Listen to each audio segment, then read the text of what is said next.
Yeah, I know. I think I even put on some cologne. Hey, All right, good to go. Okay, welcome everybody.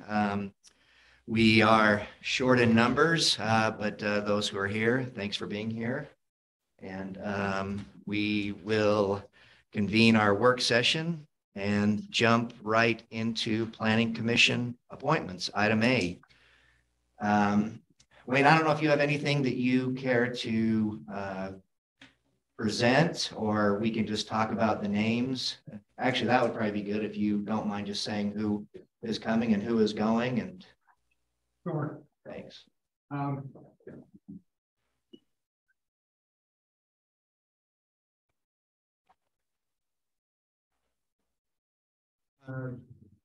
Ted Mickelson has tendered his resignation on the Planning Commission due to some personal things that he's working with.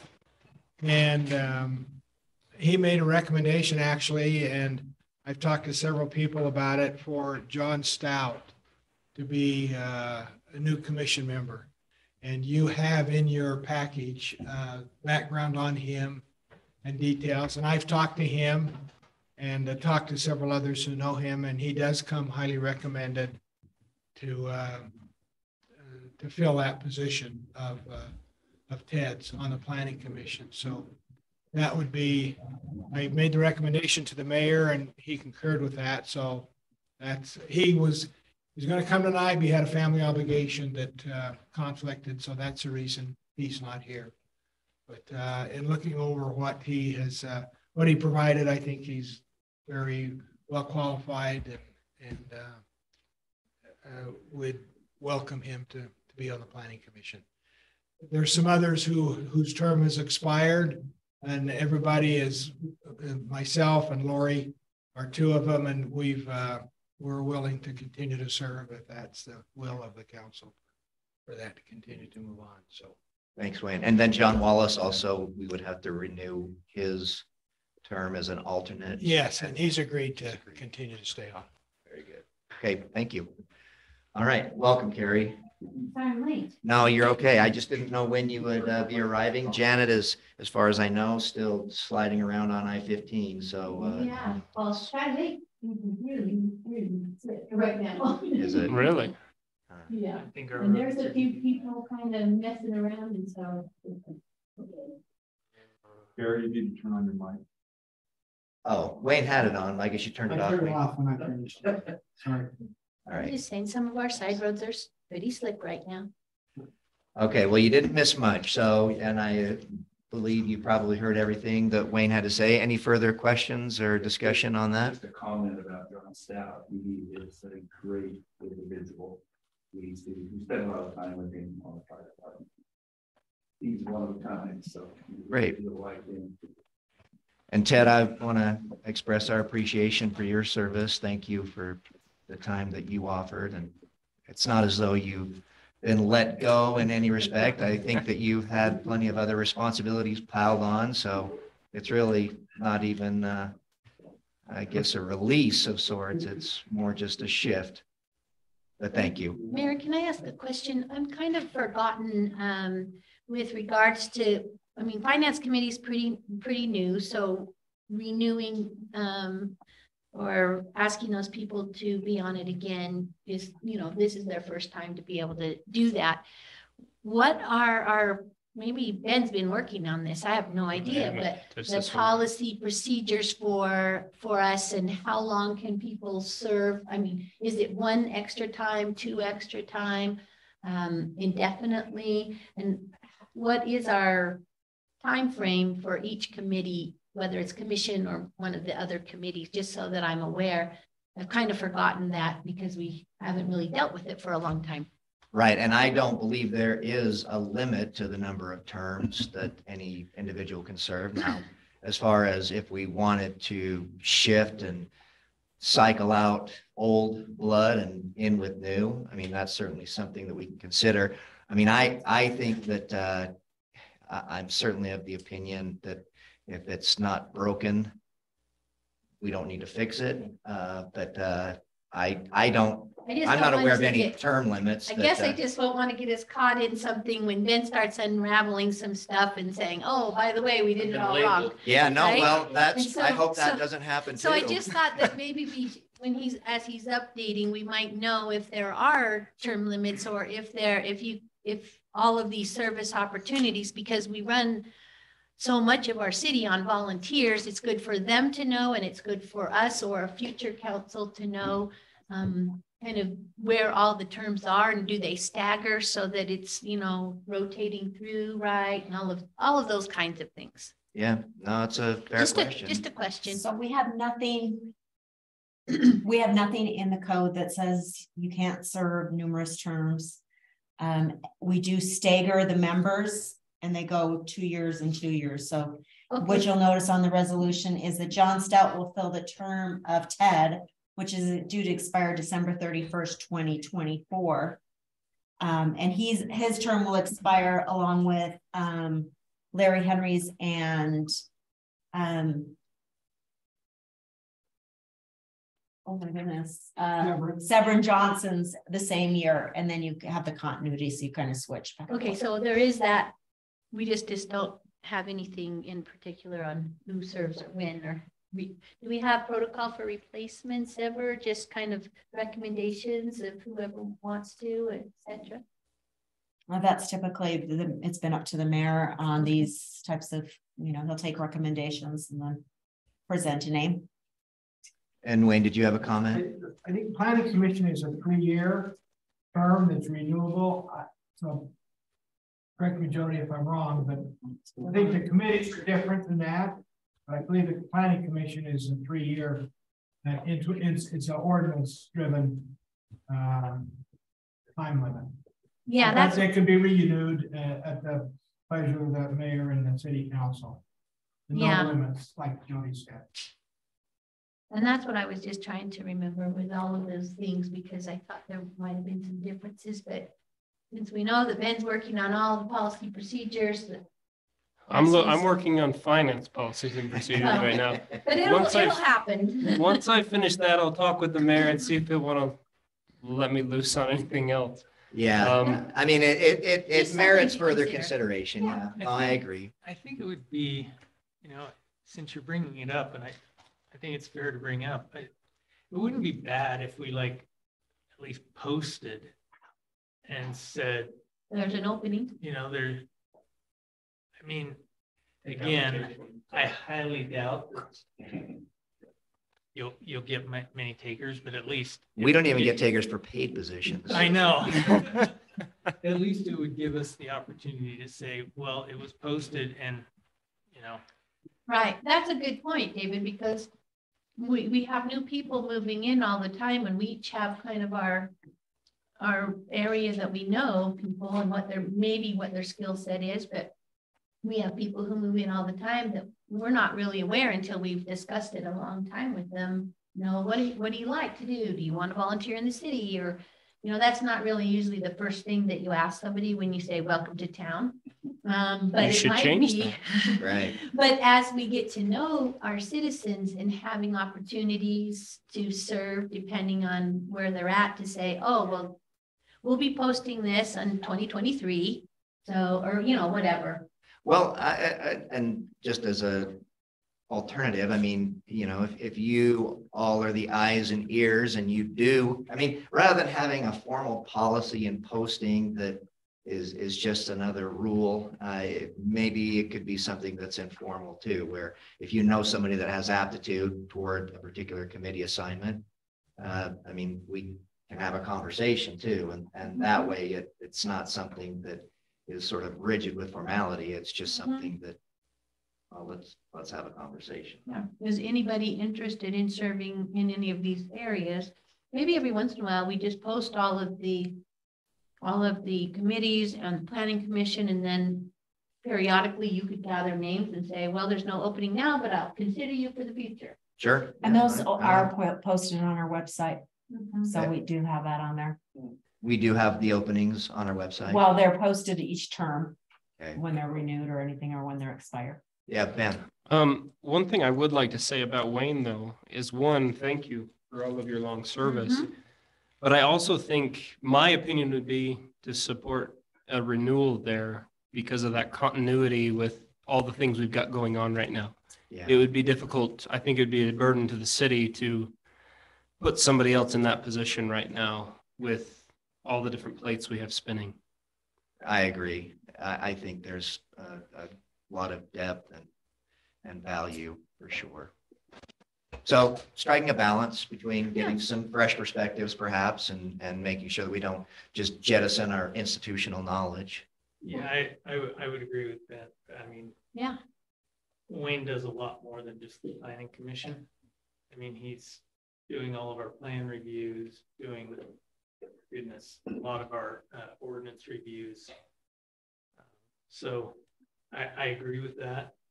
And I'm actually not, I'm kind of, what I'm wanting to do is I'm wanting to make sure that our, whatever process we have in place, that we're being as open and inclusive as we can of all of our residents. Yeah, I right. just remember that I got on the planning commission because there was a notice posted down at the mailboxes. That's what brought me onto the planning commission. And I was like, oh, okay, fine, I can serve. And so I just did. I wonder, you know, might there be other residents who are willing to serve, they just don't know how. Right. So I want to make sure that we're clear on how, and then again, then I think we definitely take the experience. We also, I don't think we take new blood just for the sake of taking new blood, but rather, you know, just again, it just helps make us better all the way around Right. if we're following some kind of process.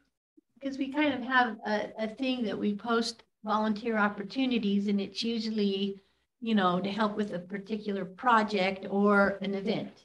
We don't really give the full body of citizens the opportunity, you know, on all the other areas. We kind of just say, oh, I know somebody and I know somebody, and here's a recommendation, there's a recommendation. And although we know a lot of people, we don't know everybody, and we might know them for one particular area, right? We might say, oh, I know you because you're a firefighter, but oh, you're also an accountant and you'd like to serve on finance, you know, or whatever. Just an example. So just to open that a little. well, and so not that when you make a suggestion, I turn it right back at you, but perhaps the newsletter would be a good Yep.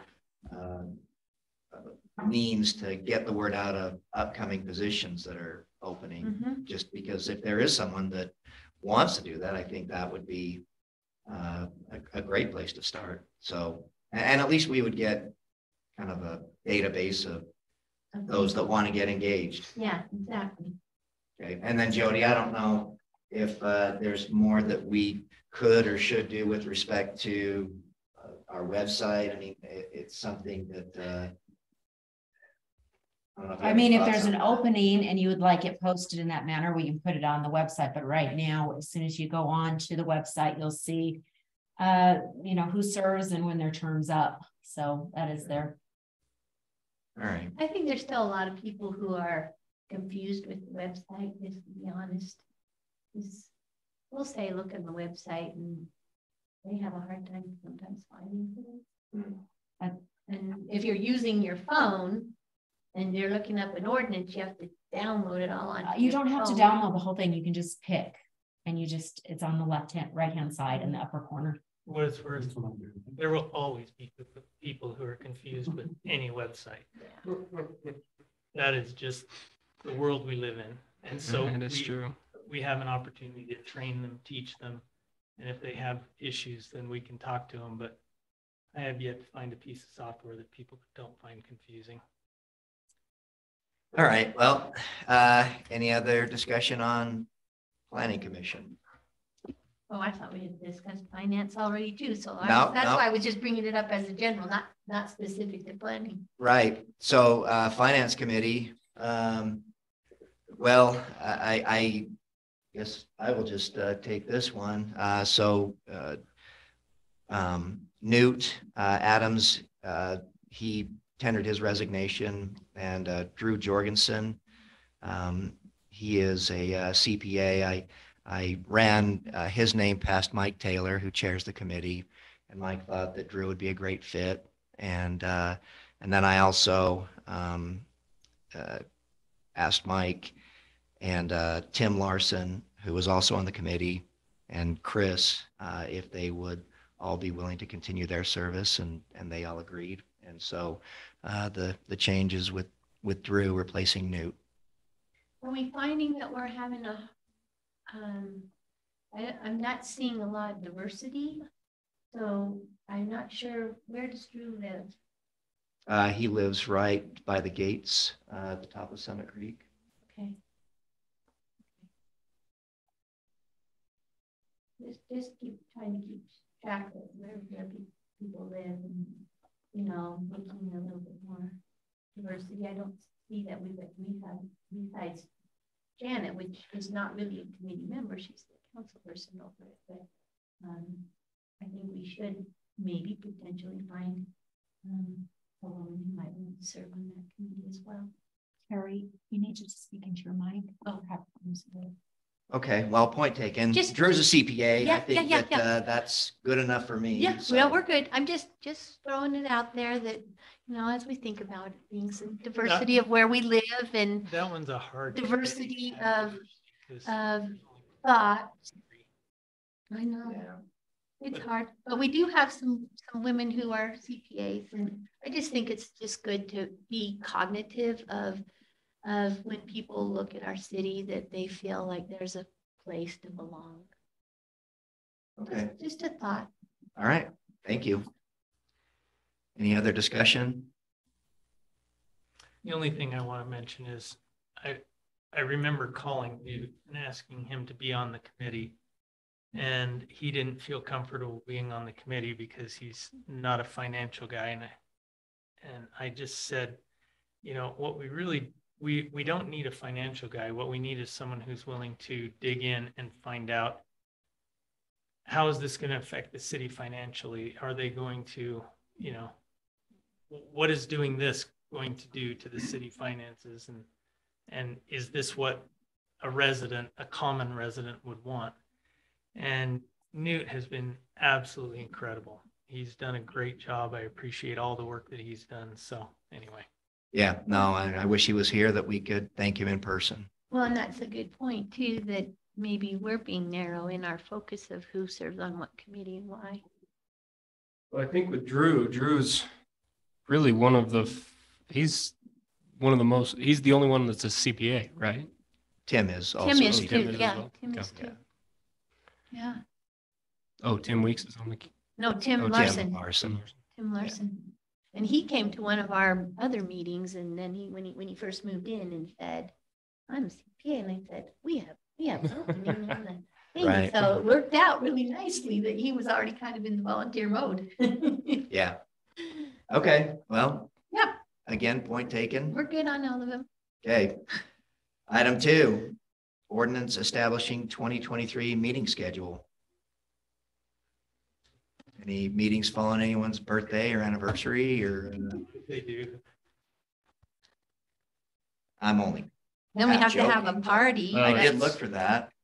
Is your wife's birthday on that list? No, my wife's birthday is tomorrow. I thought And your wife's birthday's is today. today. I made her dinner yesterday. I made her dinner today. I'm gonna make her dinner on Thursday, so we're making up for it. Nice. Yeah. Well done. Yeah. Okay, any comments on that? All right. Item 3, adoption of policies. Conflict of interest. Does this mean our meetings next year will be the same night, same time? I was gonna move ahead with that, yeah. Okay. I mean, I know that there has been some challenges about the 6 p.m. start time. I mean, I do like starting at 6 if it's at all possible, just because we're not here till 11. All right. Conflict of interest policy. Comments?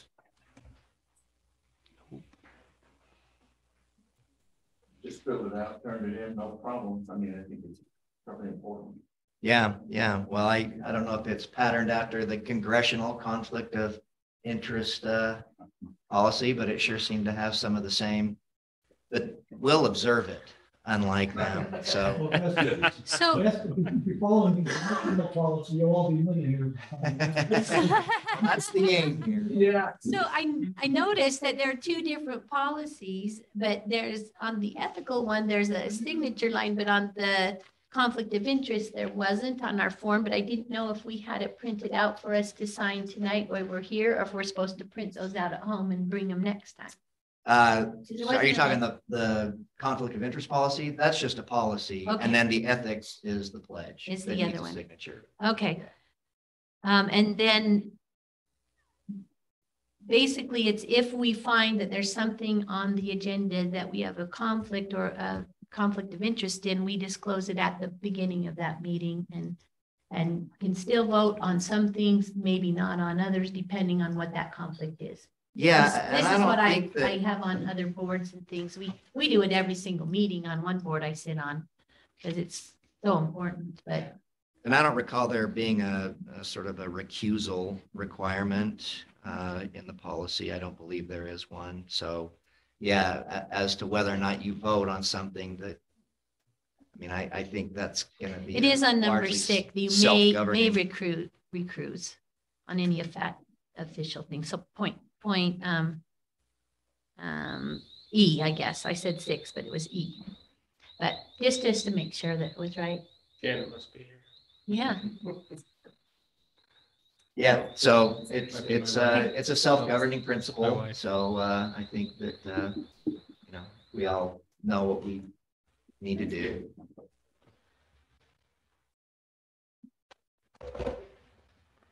You What said was don't that? bother coming home tonight, Ben. Yeah, my wife, I had forgotten my phone, so just in case she needs me, Oh, I great. figured I better have it. Yeah. And now she's Good just setting call. off the alarm. All right. Any discussion on conflict of interest or the ethics pledge? All right, good. I'd question your ethics if there was. All right. Budgetary items. And Wayne brought up a really good point before we posted the agenda. This is something that's in excess of $10,000, so we can't vote on whether or not unless we've already put it out for bid. Corbett? It's true, a state contract. Okay, now So- can you come up and speak into a microphone or It has a speak into a different microphone rule. somewhere?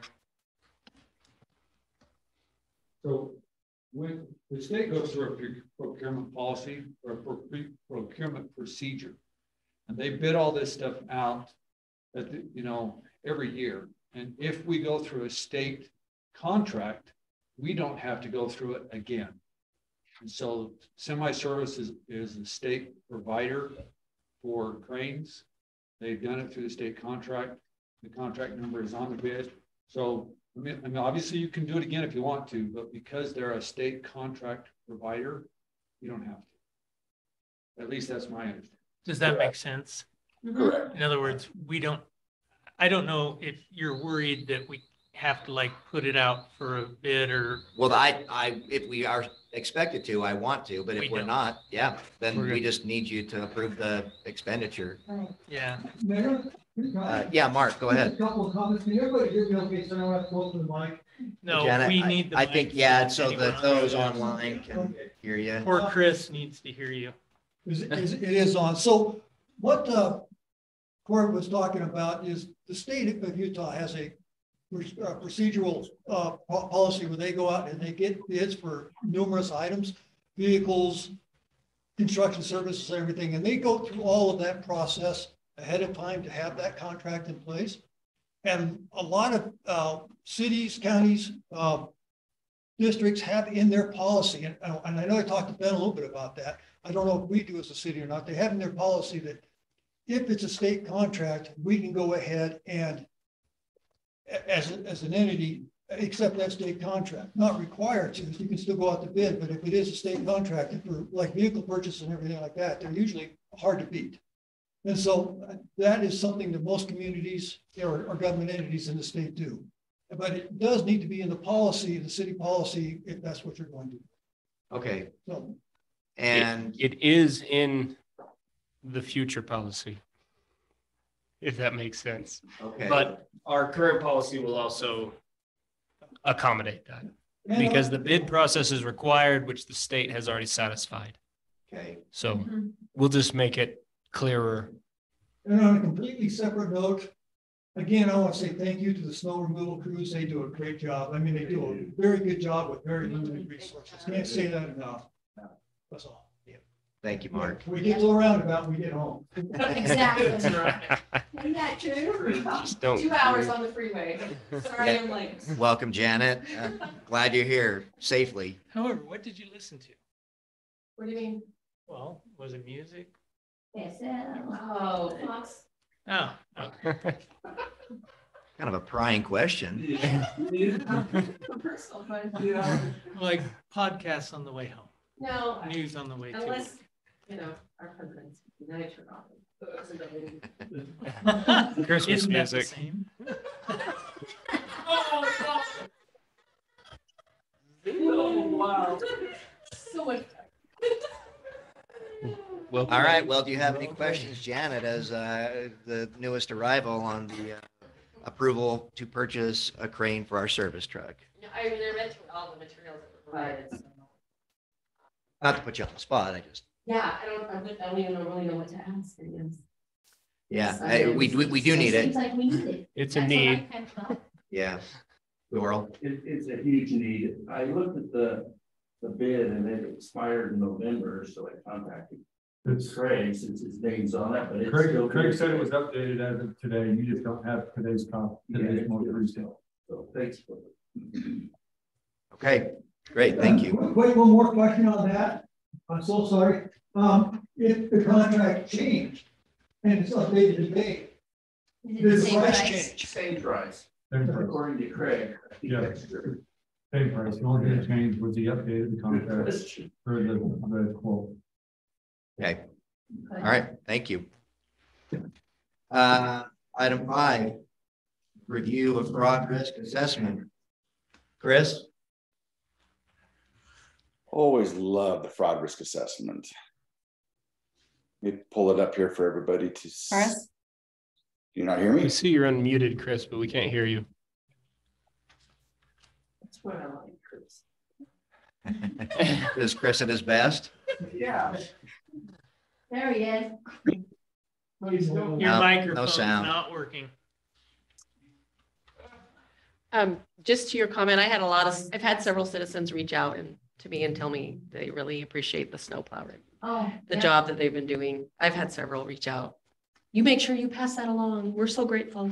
Yeah, a lot of residents are noticing, even, we haven't had a ton of snow, but we've had enough that it's Kind of been very consistent. Consistent in the plowing and then. We've had 54 inches. I know, and then they get down to town though, and they get down past the roundabout and they know all bets are off. I've learned not to take down a 4-wheel until I get At least in down past school. Salem to the flat. Chris, Okay, can we hear you? can you hear me now? Hello? No, you need to turn the volume on, not to see. In the background. So you can't hear me. Now we can. Yeah, now we can now. Man, I've been on Zooms all day. It's worked all day until now. Hi. Hey. Let me get this fraud risk. So this assessment came out from the Utah State Auditor's Office a couple of years ago. Just a self-evaluation of each public entity that receives money to see how they're doing on certain areas that the state auditor feels is important. And it's just kind of a good self-reflection. And you guys all have a copy of it there in your file. A few things changed that brought our score up a little bit, but I won't go into great detail, but you can kind of see what the different questions they ask and the points they assign to those particular questions. And the second page just goes into more detail about some mitigating circumstances of dealing with cash and receiving and those kinds of things. Our score last year was on the low side because we do have a CPA sitting on the finance committee and the new ethics policy and the conflict of interest policy. That's bumping our score up pretty good because we have just those few things. Also going over with our auditors this year, we were able to count a couple more things. So we brought our score up to 335, which puts us in the low risk category, which is nice to be in. But once again, this is for our own reflection. Nothing's audited or judged on us, except that we do bring this up in a council meeting for you guys to review and vote on, and the mayor has to sign off on it.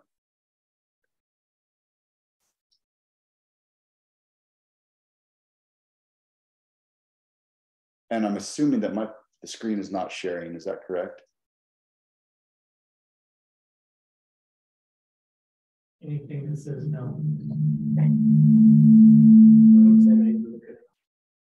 I mean, seriously, it's on the report, it just says anything that has an N in it are things that we can improve on. Correct.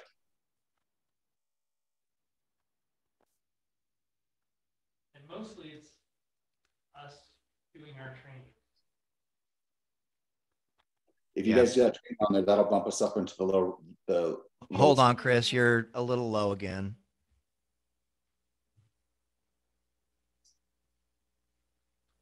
Is that any better?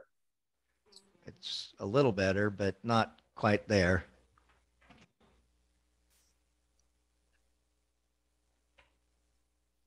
Do you want me to sing a song, or do we do a sound check? Well, at 17, 18, 19, yeah, you get better the higher you get. I don't know. 20 sounds good. Who's got the remote? I could sing Happy Birthday to Ben. That would be my wife. Oh, it's your wife's birthday. I can still sing. My wife's birthday, not mine. Sorry. Hey, you're good. I encourage people to sing to her. Did you have something to add, Chris? No, like Dave said, if you guys do that training, that'll bump us into the extremely low category, but just something for you to consider when you've got time. Is this which training are we talking about? I mean, we do the Open Meeting Act training at the beginning of the year. We do several other of those online trainings through the auditor's office. Is there one that we're missing specifically? Yeah, if you go to the page 1 towards the bottom where we have no and it's 20 points, and it gives you a link to the specific training. Oh, okay. And are we doing that?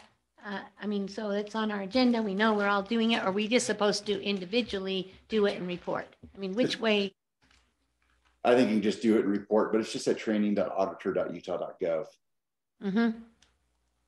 Because I know we do several of them through the year, and usually we have it on the work session. Everybody do this and report. So might be just one of those to add in so that reminds us, because we're not all going to the state auditor's website very often. Right. Well, here's your reminder. Okay. Anything else?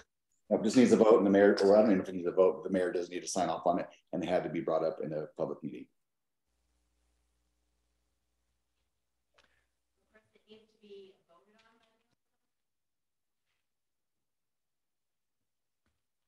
Did Jody ask a question? Yeah, she asked if it needs to be voted on by the council. I don't know if it has to be voted on, but by the time you guys get to the vote, I'll try and have an answer. Okay. Perfect. All right. Thank you, Chris. Okay. Item 6, update on grants. Carrie, UDOT, ARPA. Okay. So just to start off, I'd like to publicly apologize for last month. You know, there was a lot of emotion there. When you work on something so hard, sometimes it just becomes personal, and you don't mean it to, it just does. And so I wanted to publicly apologize for my part in that, not recognizing that there was some erroneous information that was circulated that I didn't really know about. And so as I kind of delved into that and found out where some of the misinformation was from and have tried to correct that. So with that being said, I went to both of the two consultant firms that we had talked with and told them we were putting everything on hold, and we are writing RFPs for both planning and strategic general planning and for strategic planning, and Ben has agreed to help me write those. every time we say we're meeting to write, it snows. So that's where our 54 inches have come from. We keep But, planning, we're going to get out of But this I did drought. let both of the consultants know that that was the plan going forward. We'd get at least 3 bids. It will be a blind bid process, and there'll be a score sheet, and we will define scope of work. Those who want to put the bid in will do that, and then we have people who will then judge it on a specific score card, like a regular RFP, and then we will award the winners sometime after the new year. I've contacted our liaison with UDOT. He's fine. He says, great, no problem. Our little glitch doesn't hurt anything. Just stepping back and doing a reassessment. So that's where we're at on that.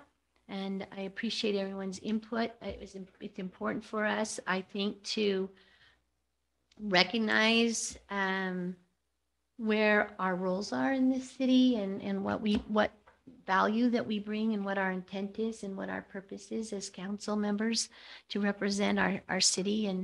And I hope that I can do so in a manner that is consistent with all of you. So again, I apologize, and we'll go forward, and it will be a little bit slower, but consistent. So that's what's happening there. With regards to the ARPA funds, the governor put out his budget this last week, and he has suggested a certain amount of money to be used for matching funds for grants for infrastructure. There's also been some federal money that's been set aside. And so we're looking into that a little bit more to see if we can come up with a way that we can capture some of that additional money to help with our infrastructure. Part of the problem that we're finding is that, we're a 5th-class city and a 2nd-class county. And so a lot of the other 5th-class cities in the state are considered rural and say they have some priority. And so I've just been raising my hand saying, hey, we're the same size. Don't discount us on our project just because we live in a 2nd-class county. So they're looking at some things that we might be able to apply for this year to match. Great. And let me just say, Carrie, I know that our last council meeting it got a little elevated. I think that but I appreciate everything that you do. I mean, no doubt you put in a lot of hard work, and so I just want to say thanks for everything that you do there, because your connections and your efforts, that makes a huge difference. I hope so. And I do look forward to, I do think, though, as we've gone through some of these things, that it would be good for us to have some sort of policy with regards to grants and how we approach them, so that there is consistency no matter who they come from, whether it's Park and Rec or Fire or one of us or any area of our city, especially if the money then passes through finance with Chris, so that there's consistency and we know as council people where that's going, as staff, and making sure that our reporting is as adequate and in compliance wherever the money comes from. Yeah, no, I think So I know, Wayne, you found a grant policy, if I recall correctly. I mean, we talked about it, but we decided to not formally adopt it. But if it's the will of the council, we certainly can revisit that. I think what would be a good idea, just to, even if it's just a skeleton of something that just showcases to our residents when money comes in, because it isn't their taxpayer dollars, but to be able to showcase this is extra money we've brought in. And then at the end of the year, whenever we have a town hall or we have our truth in taxation, we can say, yes, here's what we're using your taxes for, but this is the amount we brought in addition to that revenue that you didn't have to pay for, but these are the services you got for it. Even just something like that, I think, would be beneficial for them to know where our efforts are being allocated and our resources. All right. Well, we can certainly add it as an upcoming agenda item then.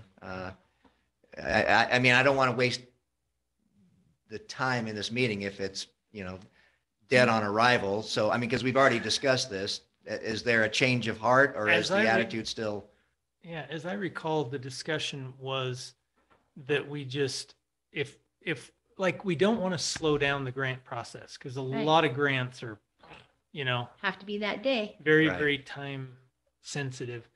And so I think it was more, if we're pursuing a grant or if we've submitted a grant or if we're thinking about a grant at the next council meeting, we just make it an item where we notify the council, this is a grant we applied for and it was for this purpose and here's what we're thinking. So I think it was just more of a notification thing. It wasn't necessarily, Right, It that's why wasn't a it's a formal standing thing. item on our agenda. I mean, that's why we Yeah. have it here every I think couple of weeks. personally, I'm happy with that. Yeah. Combined with the changes that we've made, that Chris has made with tracking it in our budget as well. So I think you combine those two things and to me, it's transparent. I don't know I how think the everybody only, else feels. only other part with that, I mean, because we did kind of give you an okay over the time for a great opportunity that Ted found it for us that needed to be known that day, but there was a match to it. And so I think that is one portion that we should always consider. And it may be the timeliness, like David said, it may be just, oh, we found out about it today, but knowing about a match, I think is important, even if we already have that match in our budget from some other resource. I think it's just important that we know this has no match, this does have a match, or it's in-kind match, or it's financial match. No, I agree. Those kinds I of don't things. like surprises either. in Yeah, that, so I think that's just important, but the timeliness, like David said, it's really important. We don't want to be so in our box that we miss the opportunity because we're not flexible. So Yeah, I agree with that. Ben? I think maybe just like a handbook entry, something that just says, here's the different steps, and if, almost even a Pareto or something that just says, if this, timeliness or whatever, it just gives what is the guidelines, what is the process, what are Yeah. the sequences. That way it's standardized and then we can flow through that each time. Sounds a lot like a policy to me. Well, I think a policy like, a written out document, less so than just bullet points or, Just a procedure, A which procedure. isn't necessarily a voted on item where a policy would be. but something like that probably, just to help us all be on the same page so we know where it goes through. Maybe the steps are, we contact you first or whoever it is, and you can then say, okay, we need to do this or not. Something along those lines, something to be flushed Yeah, out. it'd be but- good to have a minimum expectation set, I think, for the grant process, just so we all kind of know. I've never written a grant before, but probably going to tackle that one for PTR soon. So it'd be good to have a kind of a minimum. Oh, yeah, so it'd be good to have some kind of standard. All right, Wayne, can you bring your policy, and we can maybe pare it down and make it, okay. Put something together for you. Well, Thank again, I think what Ben was saying is procedure more than policy, because procedure in the handbook can be Yeah, it could be easily, a vernacular thing. can be changed easier than a policy, which has to be noticed and voted on and all of that. Procedure, you can say, oh, we need to tweak it, and it's not that big of a deal. Okay, so if it's going to be a procedure that we follow, I mean, so how do we get that in the handbook then? I mean, does that not need to be voted on, or is that something that, No different than any other policy and procedures that you vote on. Still put a policy and procedure in place. Okay. so say that one more time? So in your packet tonight, you have a policy and procedure. One's for the ethical conflict of interest and one's for the ethical behavior. It's no different than that. It's gonna go in the handbook that says, here's the policy for grants that needs to be followed. Okay, so we will bring a procedure for a vote. Yep. That'll work. Okay. And by we, I mean you, Wayne? Mayor, I'd like to dovetail on to Yeah, Carrie's apology. I was way out of line at certain aspects of last council meeting as well. And I do appreciate the hours and efforts Carrie puts in and works for our city. I think every day she does something. So I will try to behave myself and keep things in check, Carrie. I am enthusiastic about some things, and I don't present that as enthusiasm, and I will do better. But thank you. Thanks, Doral. Okay, fire grants. Doral, I don't know if Craig mentioned anything to you, if there's anything in the queue. He didn't, except he talked about a meeting we're having this week to plan our next year's endeavors like we did last year, to carry that on and to, in fact, add a little bit more to it, where we will use these hired hands to help train us. This Lance guy is very experienced in wildland, and he is licensed to train us and in that area, and we could use it. And so we're going to meet about the details of doing that this next year with their help. So I'm looking forward to it. Great. And that is tied a little bit to the grant, at least it was last year, but I think the grant's out and now we're self-funding. So, so we'll move forward with that. Thank you. All right. Without further discussion, or unless there's any further discussion, we'll move on. Okay, Carrie, SOPs for Emergency Preparedness Department. Okay, so as we talked about this last time, then I went to, because the fire department has several SOPs, right? Standard operating procedures, because they respond to things. And so depending on what they're doing, depends on what their protocol is. Emergency management, as I found out from the state and the county and the state, we don't have an SOP. We have a CEMP, which is a comprehensive emergency management plan, which is different. And that's what's required by law. SOPs are required by law for fire departments, but CEMP is required by law for the city on emergency management. And the difference is that in those is, like, fire department has response operations. There's a fire, they're going out on that fire. Emergency management does the planning and the management of the response and they don't perform the operation as in the incident. So fires here, that's what they go and they do, right? And there's a lot of different other emergencies that may or may not involve fire, but they might involve just law enforcement, or they might involve other things. And so it's more of the planning and but not the performance of the response. And so if we needed an EOC, an emergency operations center, fire department would come, like what we had before during the fires at the church. Fire department, law enforcement, emergency management, everybody's there as a collaborative group working together. And so the CEMP is what that goes at. Now, our emergency planner that the county has assigned to us to help us write our CEMP is Emily Shellhouse, and she is like Janet, stuck on I-15. She thinks she'll be here in a while, but she's not sure when. But when she comes, I'll introduce you. But basically, the organization would be, the structure, as we would say, is mayor and city council are up here because you're the only one who could declare a disaster officially with the council. Like last time when Mayor Prey did it, the council had to vote. Mayor Prey then has the ability to do that, which gives us some legal ways forward with all sorts of different things, but we don't need to go into that now. And then under that, with regards to emergency, that could be Emily who could be freaked out. No sneaking in here. Yeah.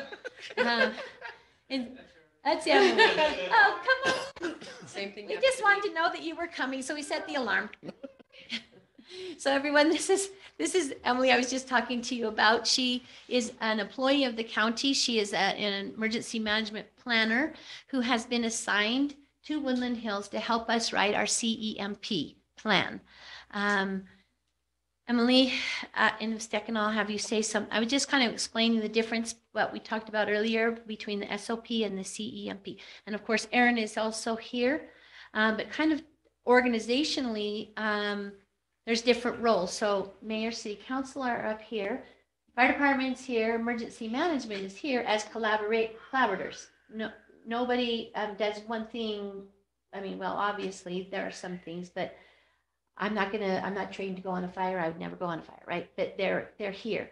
The fire chief, the emergency manager's here, no matter who that is, whether it's a council assignment or someday we have somebody else which I hope that's where I hope to get it, is to where we have a different person as emergency manager, just like we have fire chief.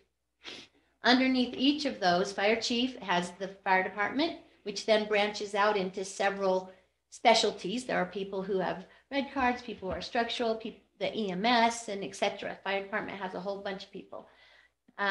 Emergency management department then would break out into, what we have done before, emergency preparedness, which we're hoping to really help our citizens be more prepared, as well as then our city organization, but then also emergency response, which would entail our neighborhood watch. So it's not all fleshed out yet. We're meeting on Thursday, this Thursday, to kind of start the process. Since we're new, this is bottom up, right? We're just kind of coming to this,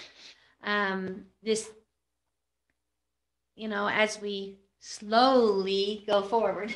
And it is a process. It's a slow process, but so far, Jody's going to make sure that the third Thursday is good.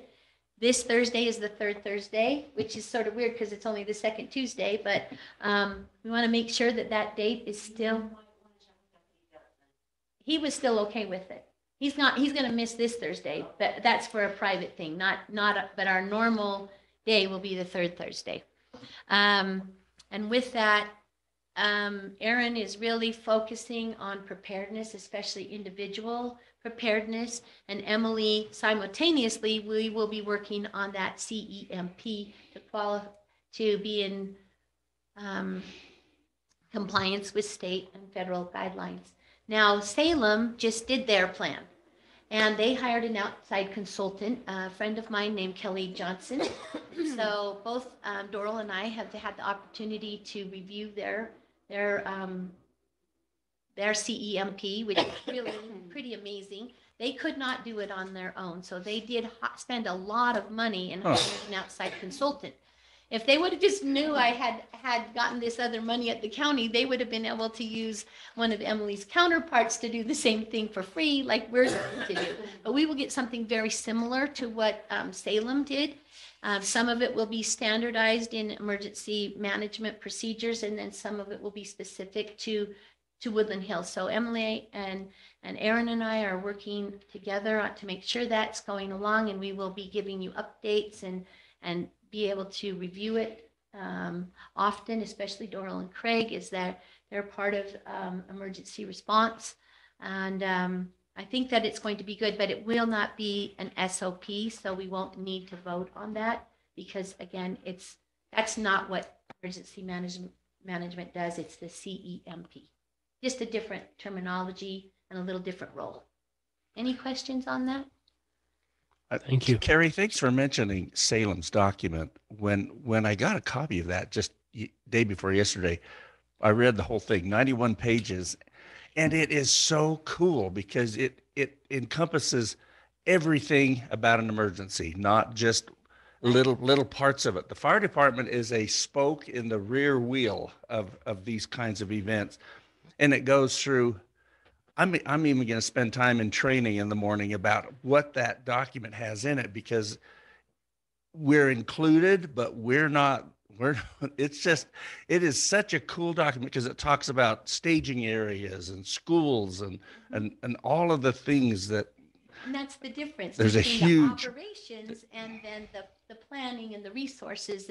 And so I was able to be a part of Salem's planning of that. And you gave your suggestions on a few of those typos. I sent it right over to Kelly Johnson, who wrote that to update. And she said to tell you, thank you for doing that. Yeah. But that's the kind of thing and they'll be part of ours. And we are having one of Salem's people be on our emergency team, just like Very now appropriate. I'm on their Yeah. team. And Um, we've had a couple of meetings and it's been good.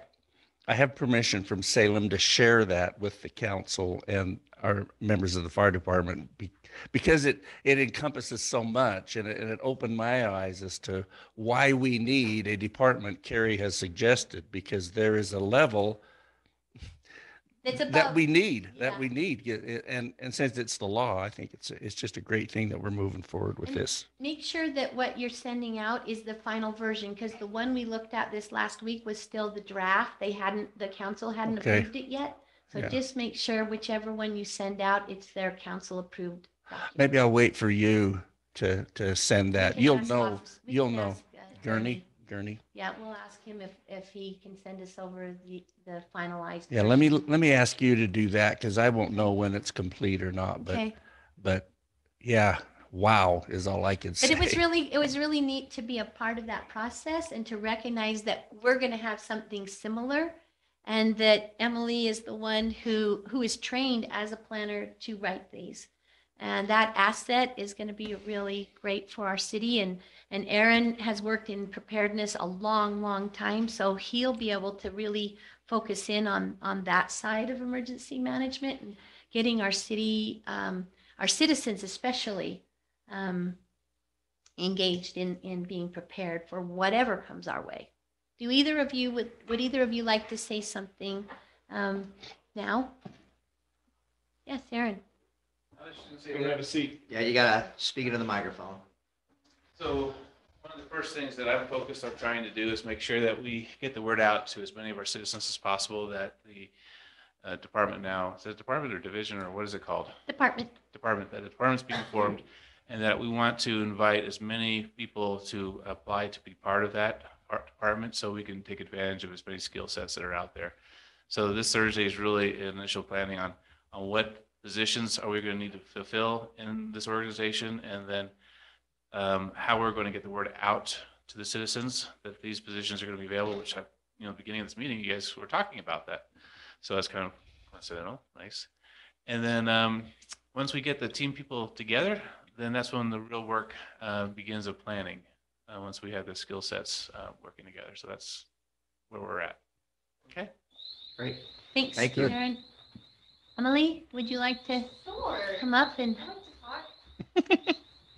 Hello. First off, I apologize for coming in late and setting off the alarm, but I'm glad I'm not the only person who seems to have done so. I, like Carrie said, I'm a trained planner. So this is all I do is help write these plans. I'm actually doing a training in Salt Lake all this week, which is why I was late. I left before 5, hoping to be here by 6. And that took a lot longer than I expected to get here. Yeah, and it was in the same boat. Okay, good. It's rough out there. Okay, cool. So I'm really excited to work with you guys. The county has this awesome program. Like you said, it's free. You're not going to have to go to contract out and spend a ton of money trying to get this product. We're here to help you. And it's not just me. We have a whole team of about 10 different people who all have different areas of expertise and skills and experience who can help to make the CEMP tailored specifically for you guys. And I read also through Salem's EOP, and it's so great because it's so perfect for them. You're right. So we want to create a product that's perfect Right. for Woodland And we'll be Hills. different. But Yeah. And so I'm just excited to work with you guys, and I love the support that you guys have for this, because emergency management really makes a difference when it comes down to the time when you need it. So Thank you. Well, and what we learned in 2018 just dovetails right into this, and we did really well without Considering. that huge document that we might have done better. But yeah, I'm looking forward Yeah. to seeing what you come up with. Yeah, and just so you know, on timetable, I mean, Emily, I talked with Emily a little bit earlier. I mean, we started working on getting the money last year at this time, and it took all this time, and then to summer, and then to get people hired. And so it takes time. And so this plan, because we don't want to rush, Salem took just about a year to get their plan in that way. And we're anticipating about the same. Yeah. If it comes sooner, we'll let you know. But at this time next year, we're hoping that we have our plan in place. So I just wanted to give you that time frame as well. But we will be working on it very consistently throughout the whole year. did you have any questions about the services that the county's offering or this pilot program that your participation. Are you working with other cities like ours? I mean, I'll Yes. bet Elk Ridge doesn't have one. I would. This is s- for all the cities in the yeah, county, so- whether you have a plan or not. Yeah, so Derek Valerio is another one of the planners. He's actually over Elk Ridge, and we're Okay, meeting okay. next week, actually, about Cool. that. So I Okay. have a few cities, Alpine, Goshen. Uh-huh. They range from larger cities like Orem all the way down to Lake Goshen. So it's all about what you guys need. There's not really a one size fits all because Yeah. every city's different. and Your Right. citizens are different. so And your the needs- data within the document's totally different. So Exactly. yeah, so. and it's very interesting. I mean, they include the Salem city details of population and Mhm. homeownership and on and on. It's very interesting. Yeah, Anyway. it's really great. So, are there cities that are further along in this process? I mean, are we kind of learning from the mistakes made along the way? I'm assuming that's the case, but I'm just kind of curious as to how this rolls out. I mean, Right. is it kind of a staggered kind of a rollout or? So we had our kickoff program back in November. And so we're kind of in the early stages for all the different cities that we're working with. Every city has different needs. Some of them, like you guys, are starting off from scratch. And then other cities like Provo, they have plans. They're just a little outdated and need to be brought up to date. And so it just kind of depends on the city, really. But the program had the kickoff in November. So we're I think really I was just at, getting that into that was it. the meeting Yeah, at the we fairgrounds, went- right? Yes, Yeah. exactly. But I thought that they'd said that Salt Lake County had already undertaken. Yes. So we have been working on our county CEMP for the last year and a half. And we based ours off of Salt Lake counties who hired out a consulting firm. So a whole group, a whole team of people to do it. And they spent about $1 million getting their CEMP put together for them. And then they offered that to us for free. Yep. And so we're using that kind of as like the bones and the outline for everyone else's CEMP because it's going to cover all those phases that we need to have for preparedness, mitigation, not just the response phase. And so that's kind of the outline that we'll build off of. And then from there, we'll tailor it specifically to your communities. And Salt Lake, have they implemented theirs, Salt Lake County? any Yes, of- they have, and they've it's- already I'm just begun wondering, doing- the translation, you get the plan and then Yeah. the actual implementation of the plan. Yes. It does work and Mhm. doesn't. They've already started doing training exercises to test the abilities of their plan, and they've had some really good success. Great. Mhm. Thank you. Any other questions? Thank you for helping. Yeah, Thank thank you, you. Emily. Yep. And Thanks. Emily will be attending some of our city council meetings and when we have it on the agenda, and as well as she'll be attending the meetings that we have as Emergency Management Department, those third Thursdays. And then whenever Aaron and Emily and I meet to do this part, the CEMP writing part, we'll also be meeting then. And that's all covered under this pilot grant program. And the money does not go through us, so Chris, you don't need another line item for it. It goes through the county. Excellent, thank you. On a side note, I rode with Deputy Dutson on Saturday and he had bulletproof glass in his vehicle, thanks to Aaron. Oh, Yes. I've heard So, Can we all get that? We got our thing in our bag. I don't know. I can just carry that shield with me. I have it was pretty nice. It was weird though, because I had like Polaroid sunglasses on and you could kind of, yeah, you can see the layers. It was wild, but it was good. The other deputies are a little bit jealous of Dutson because he got the perk. Now, this isn't going to bite us in the butt, is it? If we go with a sergeant, are we now going to have competition to come here for the car? It's just the sweetest plum. I don't know. Yeah. Thank you. Oh. All right. Well, we'll move on. Thanks, Carrie. Thank you, Emily, for being here. Thanks, Aaron, for being here. Okay, item 8, review of options for the completion of West Loafer. Ben and I spoke, and I haven't told the council this yet. So I don't think we're quite prepared to. Summit Creek still has some areas that they would like to hash out, and so I think that it would be premature for us to vote on a specific option until we are all on the same page. So, but that being said, Ben, did you have anything you wanted to add to that? Oh yeah, you got to come up. No, you stated it just fine. So, Okay. yeah, so I spoke with Steve, he's on board. I'll get with Jody tomorrow. And we'll find a time that works for everybody and we'll come together and hash out what a few remaining points and that'll be that. Perfect. Okay. Thank you. Thank you, Dan. So, I mean, since we're not meeting until January, the first opportunity will be January. Right. And which that's fine. I just, again, you know, when it comes to any construction project, I'm always cognizant of the timeline because we only have a few windows where we can do this kind of work. Right. No, and that's why when Ben and I were talking, we wanted to make sure that we were making progress in terms of getting through, you know, any issues that, you know, maybe we're not seeing quite eye to eye on. So Yeah. that's certainly the priority. And so, but I hear that. We don't want to find ourselves at the end of another summer and still be in the planning phase of this. So, Yeah. Okay. So Ted, I don't know if you have anything you wanted to say about this. Thank you for getting those options to us. And I guess that's that for. All right. Thank you. At least nothing that you want to walk up to the mic. Right. Maybe you should walk up to the microphone and say you have nothing to add. I did point out one Microphone, Ted. You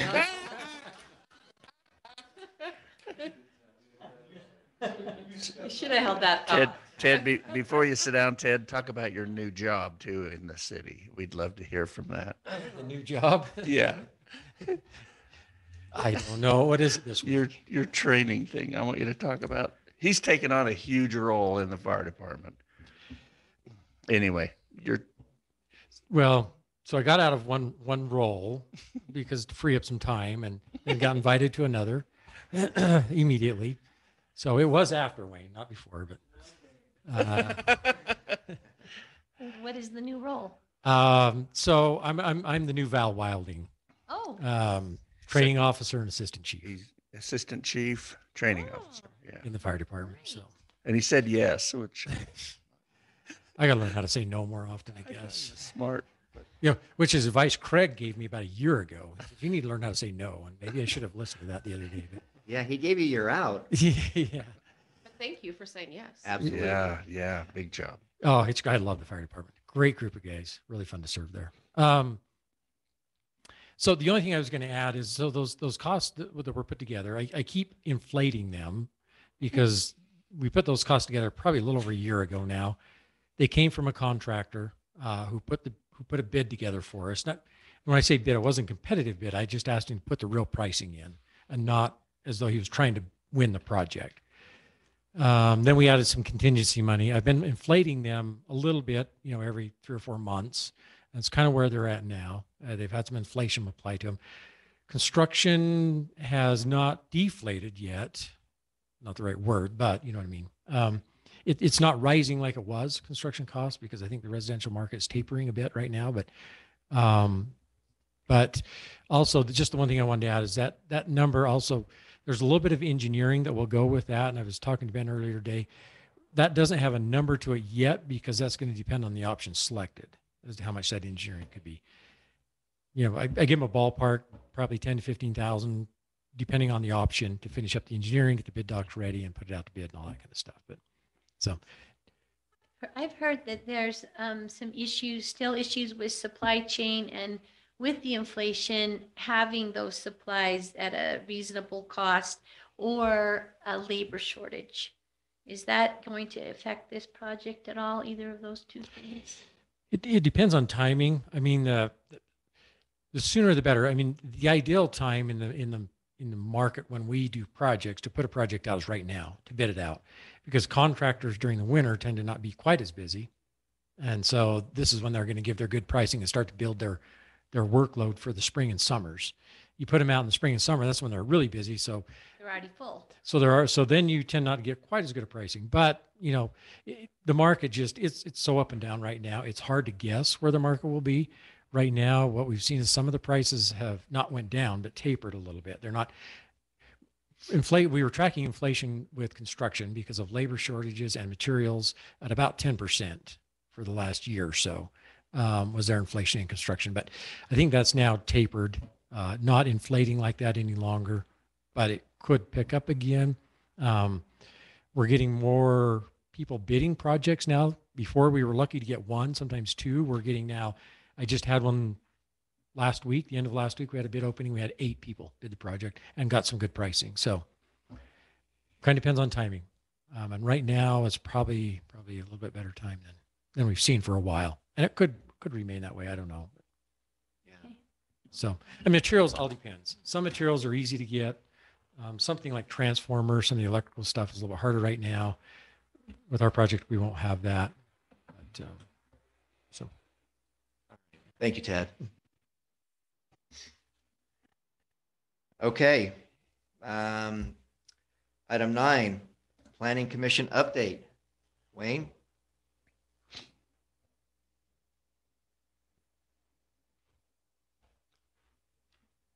There are 2 proposed ordinances in your package that the Planning Commission has had a public hearing and recommended.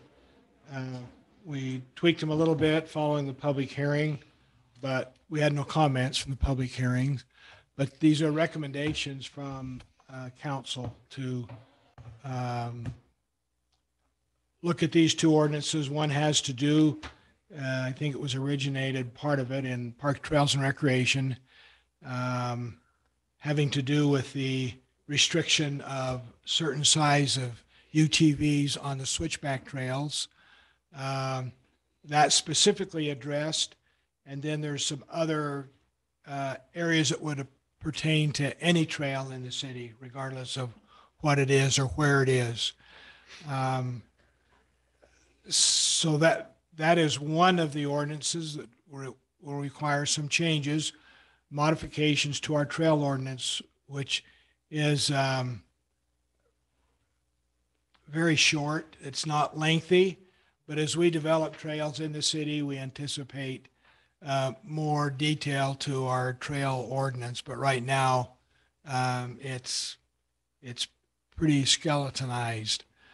And the other ordinance has to do with the recommendation that we allow fences taller than 6 feet around a garden or a group of trees and landscaping.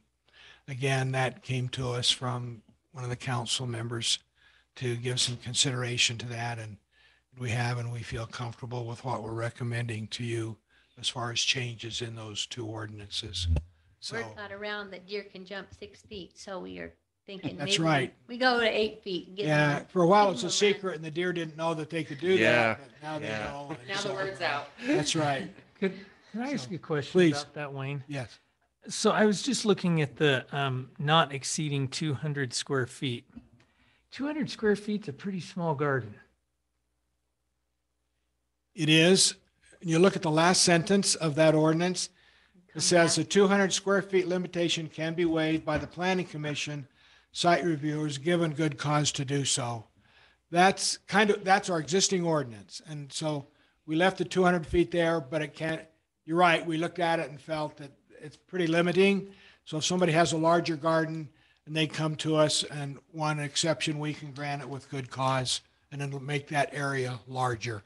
But we wanted to put some limitation on it and not leave it open to any size. And so we just left it the way it was, but we can give an exception to that if somebody has a larger area that they want to cover with that kind of a fence. What would the process look like for that exception, and where would that be spelled out?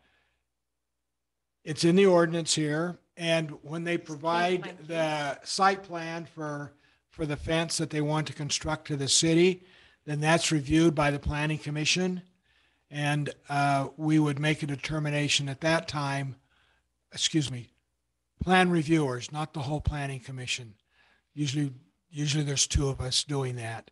And if they want to make it larger than that, we look at the setbacks and so forth and make sure that they're not requesting something that otherwise would be prohibited, and then would allow it at that point, and then feedback to the individual that if you were trying to enclose 500 square feet, that's been approved to do. And that would be written on the site plan. Okay. Yeah, because I was kind of thinking the same thing, depending on what size of lot you have. If you have 2 or 3 or 5 acres, that would really look like a postage stamp for your garden. And some residents already have gardens that are larger than that. So do they just get grandfathered in? We're not doing enforcement at this point. And some of them have had their gardens for like 20 years or more. If they want to put an 8-foot fence in, they need to come back to the city and request that approval. If they don't want to make any changes to it, I don't envision the city doing anything about it. They already have an 8-foot fence. I know. Some there's do, quite a few yes. that still already do. So Wayne, another way to word this would be if you're 200 square feet or less, no building or no permit is required. No. Oh, If we want a 200 permit. If 200 square feet or more, you need a permit. Or We you say want need a permit period. regardless so that we can properly monitor that. So if you're putting a fence around trees, you You're want having a permit. garden at all, or a fence, or a tree. Seems If it's kind of- over 6 feet.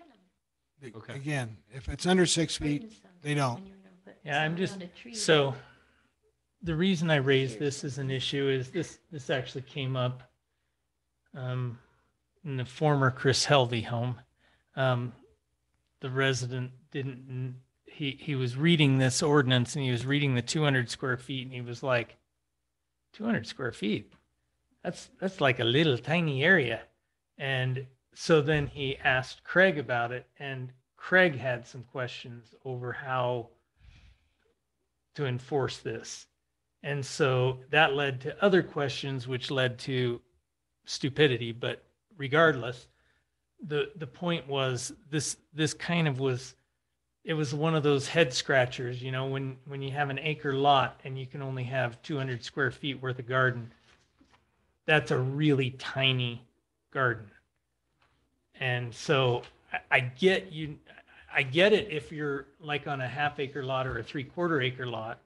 1 acre or better, 200 square feet is like, Nothing. that's really tiny. So I'm wondering if, do we want to do anything about that, or just say you have to come to the or not the planning commission, but the planning reviewers.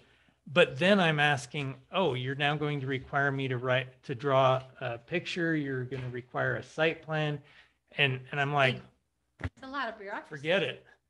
I don't make money on my garden. I mean, it's a few tomatoes in the summer and Well, it costs money. And what about? I'm like, well, what are we doing here? It just seems overly burdensome. Okay, here's Yeah. part of the philosophy.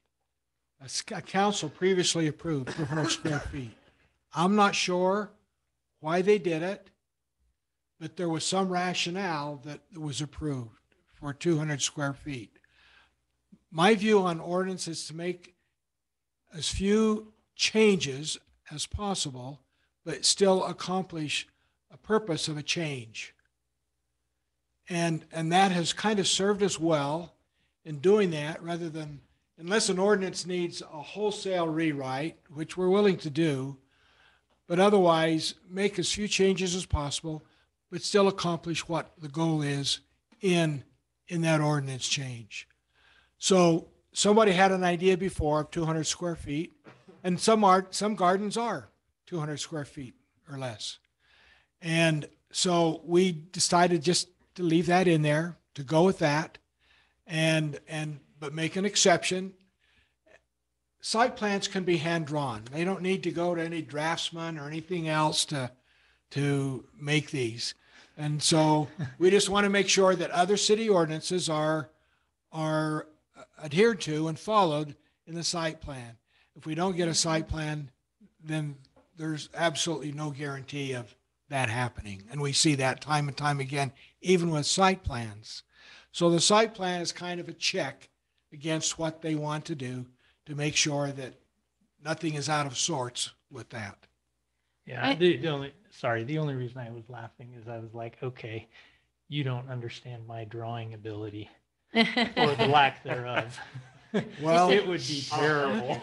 Well- You'd have no idea what you were looking at. Wayne, I guess my point is one of the things we already have an issue with is compliance on regular ordinances, and to put undue burden if that's it, or even knowingly we're not going to enforce it because there's not enough time in the day to go and inspect all of these homes all around town, or the ability to go onto somebody's property without their authorization to inspect. I mean, you see people who put those little fences around, not just that you have a fruit tree and you don't want the deer to eat, but even regular pine trees, sometimes you put the fence so that the squirrel doesn't go up there, right? And so just all sorts of types of things. And so I think that was part of it, is even putting the little fence around your tree trunk, to have to go in, go to the planning commission, write this thing, and by then your tree's all eaten up. So I don't know. I'm kind of thinking like David was saying, is just, are we making too much of a burden of certain things? But I don't know. Well, I think, Wayne, as you pointed out, this is already on the books, right? I mean, if we, not The 200 exactly square like this. feet. Yeah. We're I mean, just so- allowing a taller fence. Yeah. No, Right. the So, I mean, if only we want to- difference, if I'm correct, the only difference that you've added here is gardens exceeding 200 square feet can have a fence up to 8 feet now. Everything else in this ordinance, as written, is currently our ordinance. Right. So this only changes 200 square feet or greater gardens can now go to an 8-foot fence. They currently only can go 6. But a garden of 150 square feet can get approval with this ordinance for an 8-foot fence also. I believe currently you can get an 8-foot fence for under 200 square feet. I don't think so. I have I a may be feeling that wrong. nobody really pays attention to this, and they just put their garden in because they want to be good stewards of their own property and have a little fresh fruit and vegetables, and they don't even think about a permit unless somebody happens to say, "Did you get a permit?" And that's, I don't know. I mean, No, that do you happens. have people coming in on a regular basis, since this is already currently in the ordinance? Do you have people coming in for this fencing Mhm. already Mhm. prior to, I mean, not just with their building initially, but people who already have a home come in frequently? Wanting a fence. No, I wouldn't say frequently, but Good thing you we put get them. these. Come in. If they read the ordinance, they're required to come in and get an Okay. approval. Done. So, All right, Any well, other Aaron's got a question behind you. Okay, You sure. got to come up to the microphone, Aaron. But don't go too far away, Wayne. I just can think about a whole bunch of people that this affects. So I just wanted to let you know that the department, what it is?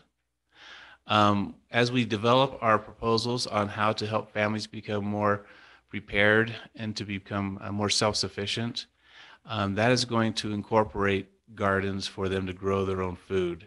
And 200 square feet won't even feed one person.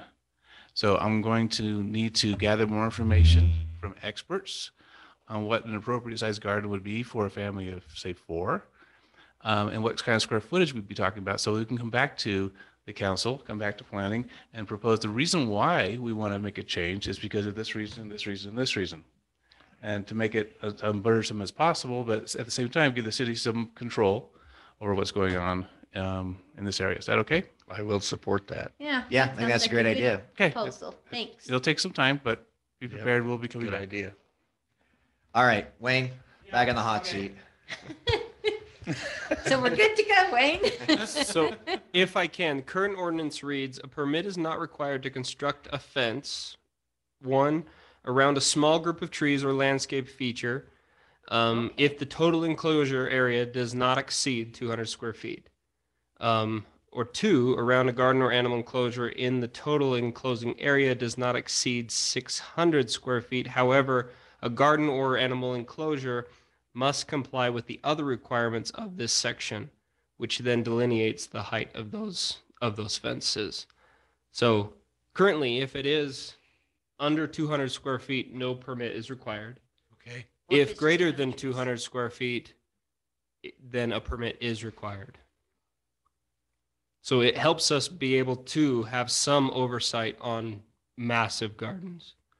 So it allows us a procedures and a policy, and that's why I requested this change, which I'm grateful for. Thank you, Wayne.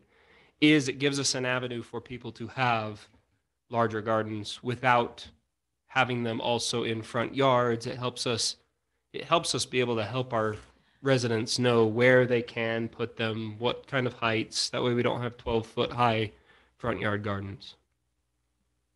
Great. Thank you, Ben. Any other questions or comments for Wayne? All right. Thank you. Very good. I know a couple. Thank you, Wayne. Oh, goodness, it's not Orem. Yeah. Wait, don't whisper. What? Speak up. Sorry. We're just lucky we're not Orem right now, just so you know. They're being going through some rough times. I mean, you are the legislative body here, so if Speak up, you- David. I'm fine with the current plan, but I also agree with the idea that a 200 square foot garden is Not enough. not enough, and we need, and again, it can, like all of our other ordinances, I mean, again, most of our ordinances were written where every lot used to be an acre or better.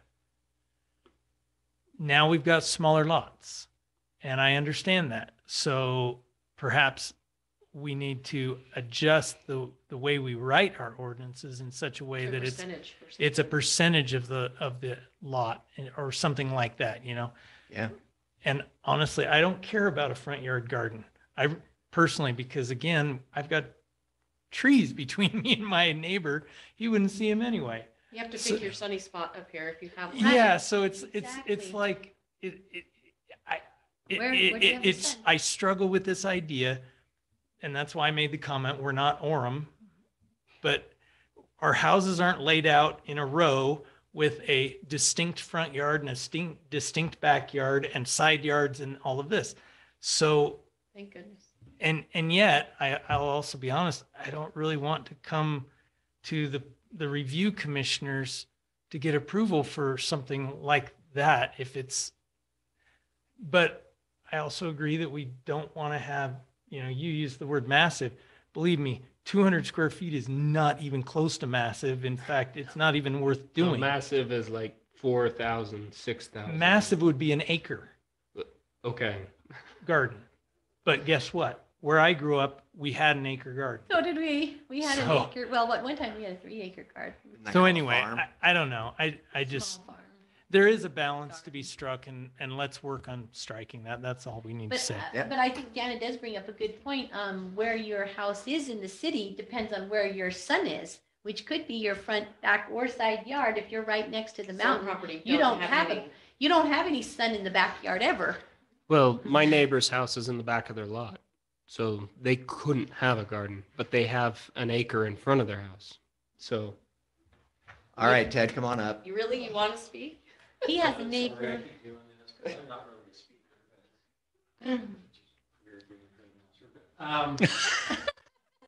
Yeah, I can't wait for those speeches.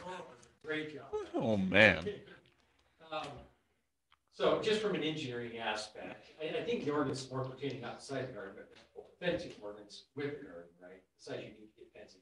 The only thing I would think about from the engineering aspect, as you do, is the safety hazard of traffic, vision, and pedestrians. Right. So when you talk about front yard gardens and you're putting an 8-foot fence up, if that's on a corner and traffic, you can't see around that corner because of that. Those things are just things you gotta think about. I think that's part of the reason for the review, not that we want to, I agree, we don't want to govern how people do everything in their yards, but we just gotta think about the safety aspects of what we want to look at. Yeah. Setbacks and all of that. Setbacks and- Yeah, and I agree with that. I agree with following the setbacks. In fact, that's the way I would write the ordinance, is I would say you can't put a garden in the setbacks. Hey, That makes sense to me. and if it's a Total corner sense. lot that you don't obstruct, But Well, and if the- it's an 8-foot fence, you may have to look at just a little bit farther back from the setback or something like that. yeah, well, and that goes, you know, to the vision and all that stuff that we've done we in other talked before. ordinances, So so. you can reference those types of things to keep it safe. That was it. But Yeah. that's makes sense why they need to review it, right? Like if you want to do the fence, they look at it and they go, okay, Well, I scoot it think back. that's the intent of that review, is to make Yeah. sure that we're not impacting other people or safety. Or having to write such a strict ordinance that we have everything. But you can govern that with other ordinances. Can the county draw me a picture of my garden? well, I think my point That was was just a joke. It's okay. there are ordinance in our fencing ordinance. So Aaron, when you're looking at this, and you're looking at it from a garden standpoint, because this is the fencing ordinance, right? Yeah. Well, There but they are are the things same. here that prohibit a fence or hedge higher than 42 inches in the front plane of the house. So we're just going to have to do some adjustments around the fencing ordinance for gardens. So just something to think about. All right. Anything else on that? Well, so you already talked about fencing, but E-trails, Wayne, did you have anything? I know that there's like some littering provisions and so forth. Anything else you wanted to add on that or? Okay. Okay, and any other questions for Wayne on that regarding the No trails? no more cars on the switchback, for sure. Darn. Finally. Except for city vehicles. Well, Was that a request for the trails questions? if Yeah. Corbett drives a city car or truck up there, that would be crazy. I guess my only question from the trails, Wayne, would be Have you done that? when we leave it at Corbett, would be when it comes to when I drafted the ordinance originally, because per request here, we talked about finished trails and unfinished trails, and it looks like that verbiage has been struck. Yes. So I'd love some context on the conversation with the planning commission that came to that conclusion. I'm not worried personally, but I'd love to know. Different trails are going to be handled differently. And until we look at it in total, we start getting some trails. We didn't want to, what we have here, we're recommending is good for any trail. Gotcha. Or unless it's specifically to the switchbacks, like part of this is. We didn't want to add things that we would need to take out later because the trail is a little different. Perfect. So that was the idea behind limiting some of the recommendation that was made until we get trails in the city and see how those will fit into the overall, an overall ordinance on trails. Wonderful. I appreciate you being able to condense my gobbledygook, so thank you. No problem. Any other questions on David? Sorry, I do have a concern. Motorized vehicle. Oh, then there's electric vehicle. Okay. So an e-bike is still allowed because it's smaller than the dimensions you put in there. Yes. It's the width thing. And Right, a it's the width safety. of those Yeah. UTVs versus. The thing, It's a the thing safety I worry ones. about is I think at some point you'll have electric UTVs. Oh, probably pretty quick. They So- have And electric trucks now. 50 So, so really, The I'm idea just- with the size is safety, but it's turnaround ability, passing one another up there. That's the whole issue with the width of the, whatever you're using to go up there. yeah, and I think that was the point I was making is I don't know that we should differentiate between motorized or electric. It should just be vehicle. Motorized vehicle, electric vehicle. Is I think it was just trying to be The inclusive. reason for the differentiation was at this point is it can be used universally, I think. That was the Yeah. idea of making that distinction in this, at this particular time. I think okay. I'm okay with the distinction. I talked to a family who has a member of their family in a wheelchair, and they confirmed with me that easily fits in a 50-inch width, as we're trying to do. And so they were no problems with that. Yeah. And as a reminder, this came up because we were working on the trail and Ben and I both had four-wheelers with a four-wheeler trailer behind them. And when we tried to pass, it was very scary. Yeah, you can't pass. Yeah, it was very scary. My son was trying to go down to get some additional tools that had been left at the bottom, and Ben was trying to come up, and there was no room, and it was on a cliff part. So this is why. Yeah, Ben is supposed to back down. I had one more question, and it talks about the dogs not on a leash. Do we have any signage going up the switchback trails about dogs being on a leash and also picking up their poop?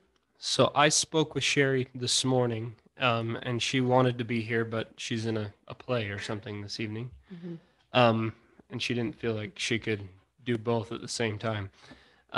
So she is working on potentially getting a grant that will help with signage on the trail. So all of that is currently on our forecast on what we're trying to work on to get that. Because I was Squared thinking away. too, a lot of the trails, Spanish Fork trails and some others have those little dispensers with the little green bags. And then they also have a place to drop it off. So it's not just For the city. wherever, showing up wherever, but that we maybe have that kind of thing as well, because I've Those noticed will be there a little is, harder to there are maintain. some awful situations sometimes when you're hiking up there and all of a sudden nobody's taking care of their dog. And That's the I don't- horses, the they hate real that. problem. I have a complaint with the turkeys. Yeah. Good luck. Wayne? Call me later. Yeah. Yeah. We'll add it to the deer. Send it to my. All right, thanks, Wayne. Okay, We have a fine there too, but again, we don't have really any way to enforce right now because we only have Craig and he's busy doing so many other things. So just another point that people bring up is, well, I heard so-and-so doing this and, you know, and you hear that back and forth, but we just really don't have a way to be in compliance on every little thing. yeah, it certainly presents some real Challenges. challenges. I think we have to be good citizens, right? Like Right, everybody. that's what we want, good citizens. Okay, Corbett, I'd like to point out that Corbett is on vacation, so No. please go easy on him. You're getting extra vacation pay for being here with us on your vacation? Did you go somewhere fun? Yeah, city council. Well, he came and we're all the Disney characters. He wants Yeah. to be, He wants to be what? We've even got a clown. Goofy. I guess just real quick, we want to break on Maple. Oh, Saturday. wow. Thursday, Friday. Thursday, Friday. Thursday, Friday. And it would be in a sprinkler that was froze, but I dug around for a long time, came up, got a plow, tried to push the snow so it could follow the water up the road. And anyway, apparently it's been leaking for 3 or 4 days, according to the neighbor across the street. And it only shows up in the evening. Wow. Was it a personal sprinkler, like a house sprinkler? Oh, Okay.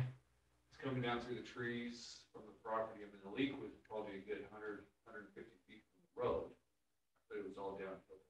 how interesting. Um, Huh. And to be I able to really find appreciate it. You guys, I mean, obviously, we're in the winter, but I bring this up every budget cycle, trying to do an addition on this building. I see these guys washing trucks off downstairs. And if you would you go downstairs, open one of the old doors on the old part of the building and be really careful when you walk out because it's just a sheet of ice. That ice will end up being before we're done. And it depends on how cold it gets, but that ice will be 3 or 4 inches thick. Just keep that in mind when we come and start talking budgets again, budget requests, what it looks like right now. Somebody slips and falls on that ice and cracks their head open, like the sheriff did, I don't remember who it was, broke his elbow. Oh, yeah. Slipped and fell. Yeah. So, anyways, just keep that in mind, and then, the drivers are doing a great job. Consider what they're doing and how it looks right now when it comes time to order more salt. When will that be, do you think? Well, I try to At get the all the rate we're salt doing. in. I try to get all the salt loaded in the shed before winter ever hits, because if you get it dry, or when it's drier, UDOT says that you increase your salt by 20% because right away it gets by weight. So instead of ordering it when it's wet, or mostly wet, when it comes out of the ground, it's pretty wet when they mine it. But when it has a chance to dry out, you get more salt when you don't buy the water with it. And then issues with getting wear edges for the trucks. I ran a salt lake and got one, talked them into building it right now because we needed it right now. Anyways, I'll get that wear edge put on the worst of the 2 trucks. And how often do we replace those? Because I remember last year, or was it last year or the year before, we really talked about those because they were getting wrecked quicker than they should have, and It's all relative. I mean, the guys don't, when they wear them out premature, it's when they're trying to buck snow, when they're trying to bear down on the berm on the side of the road. So everybody's, they instructed Dave Stone's hounds on it pretty hard to not push, not bear down on the pile on the side of the road. Let the big truck do it, just because the big truck is bigger, it's got more power behind it, and the plow, most importantly, the plow is heavier. So it takes more snow to lift it up. Well, when they start bearing down on the side of the road, it lifts the trailing edge of the plow up, and then it grinds the leading edge into the asphalt and wears off. But the drivers are doing a really good job to keep that. But they still wear out, so I have to answer your question. We could go through, again, it's relative on how much snow we get, but we can go through a wear edge in a year, in a season. The standard blade that comes on it, so these wear edges, they're about $1,200 a piece for the little trucks. Only $200 for the big truck. But a standard carbide blade will last about 4 hours. So 4 hours. these blades have tungsten. They have tungsten built into the blade, so it's harder, and tungsten is, I've been told, I'm not a chemist, but tungsten is 100 times harder than standard carbide. So, but obviously they're more expensive too. But if you're running standard carbide blades, you don't have time to stop. If it takes you an hour, you've lost it. If it's snowing. Well, and the problem is if we burn through a carbide blade and it starts eating the plow, now you're talking a lot more money. Expense. How much is a plow? Well, I mean, you rebuild it. I mean, wow, We got Corvette, so we MacGyver it. Two got Corvette, yeah. That's what we did in the big plow. We started wearing bolts off, so we rebuilt the bottom edge of the plow, and on the big plow, it's 3-inch angle iron that's 3/4 of an inch thick. But it's soft steel. It's not intended to be rubbed on the asphalt. It's relative as far as how many storms you get. Dave sent me an email. I don't know if everybody got a copy of it, but we've had, I think, 17 storms or 11 storms in 17 days. 11 storms in 17 days. 54 inches of snow. So that's updated In 17 days? Yeah, 11 storms in 17 days. We're about 1/3 through the salt. But our biggest issue is every time it snows, you salt. Yeah. Only because it gets too slick too fast. I mean, realize that salt only works down to about 5 degrees. And so when it gets colder than 5 degrees, the salt will not melt. But it still provides traction. Well, that brings up another point that That's when you stay in your house. of those who are pushing their snow into the road, which again is an ordinance violation, but when they scrape their own snow out, other people drive on it, it becomes even slicker, but they've removed then the salt that you've put on there and pushed it who knows where.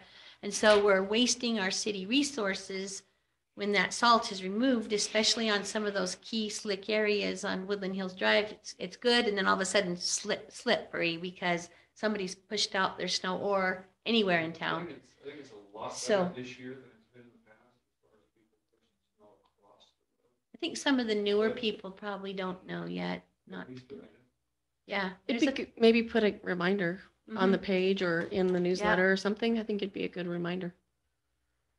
Yep. Just like you say, for the new people maybe that don't know.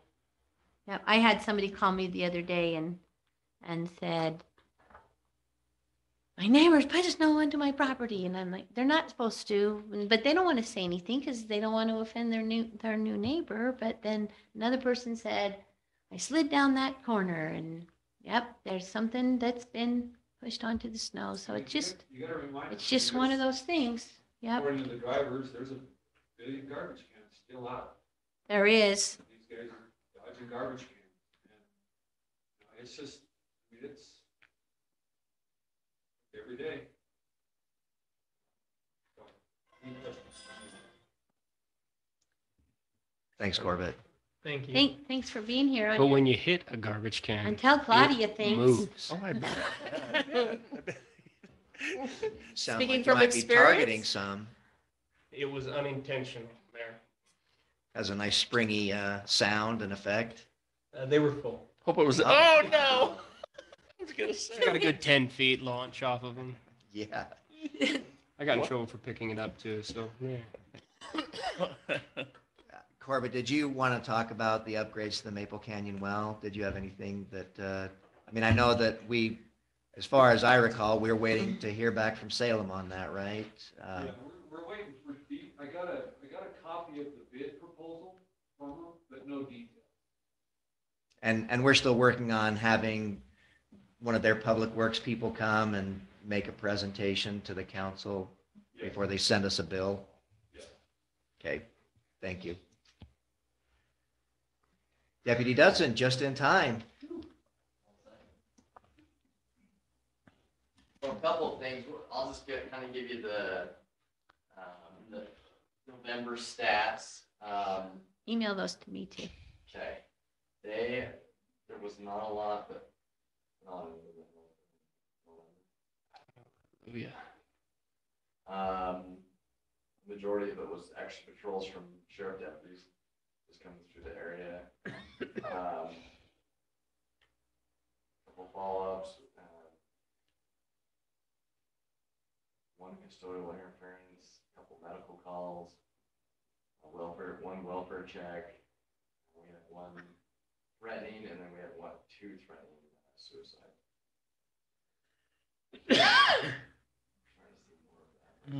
Turn it. Some of that, do you think it's winter and everybody's depressed or?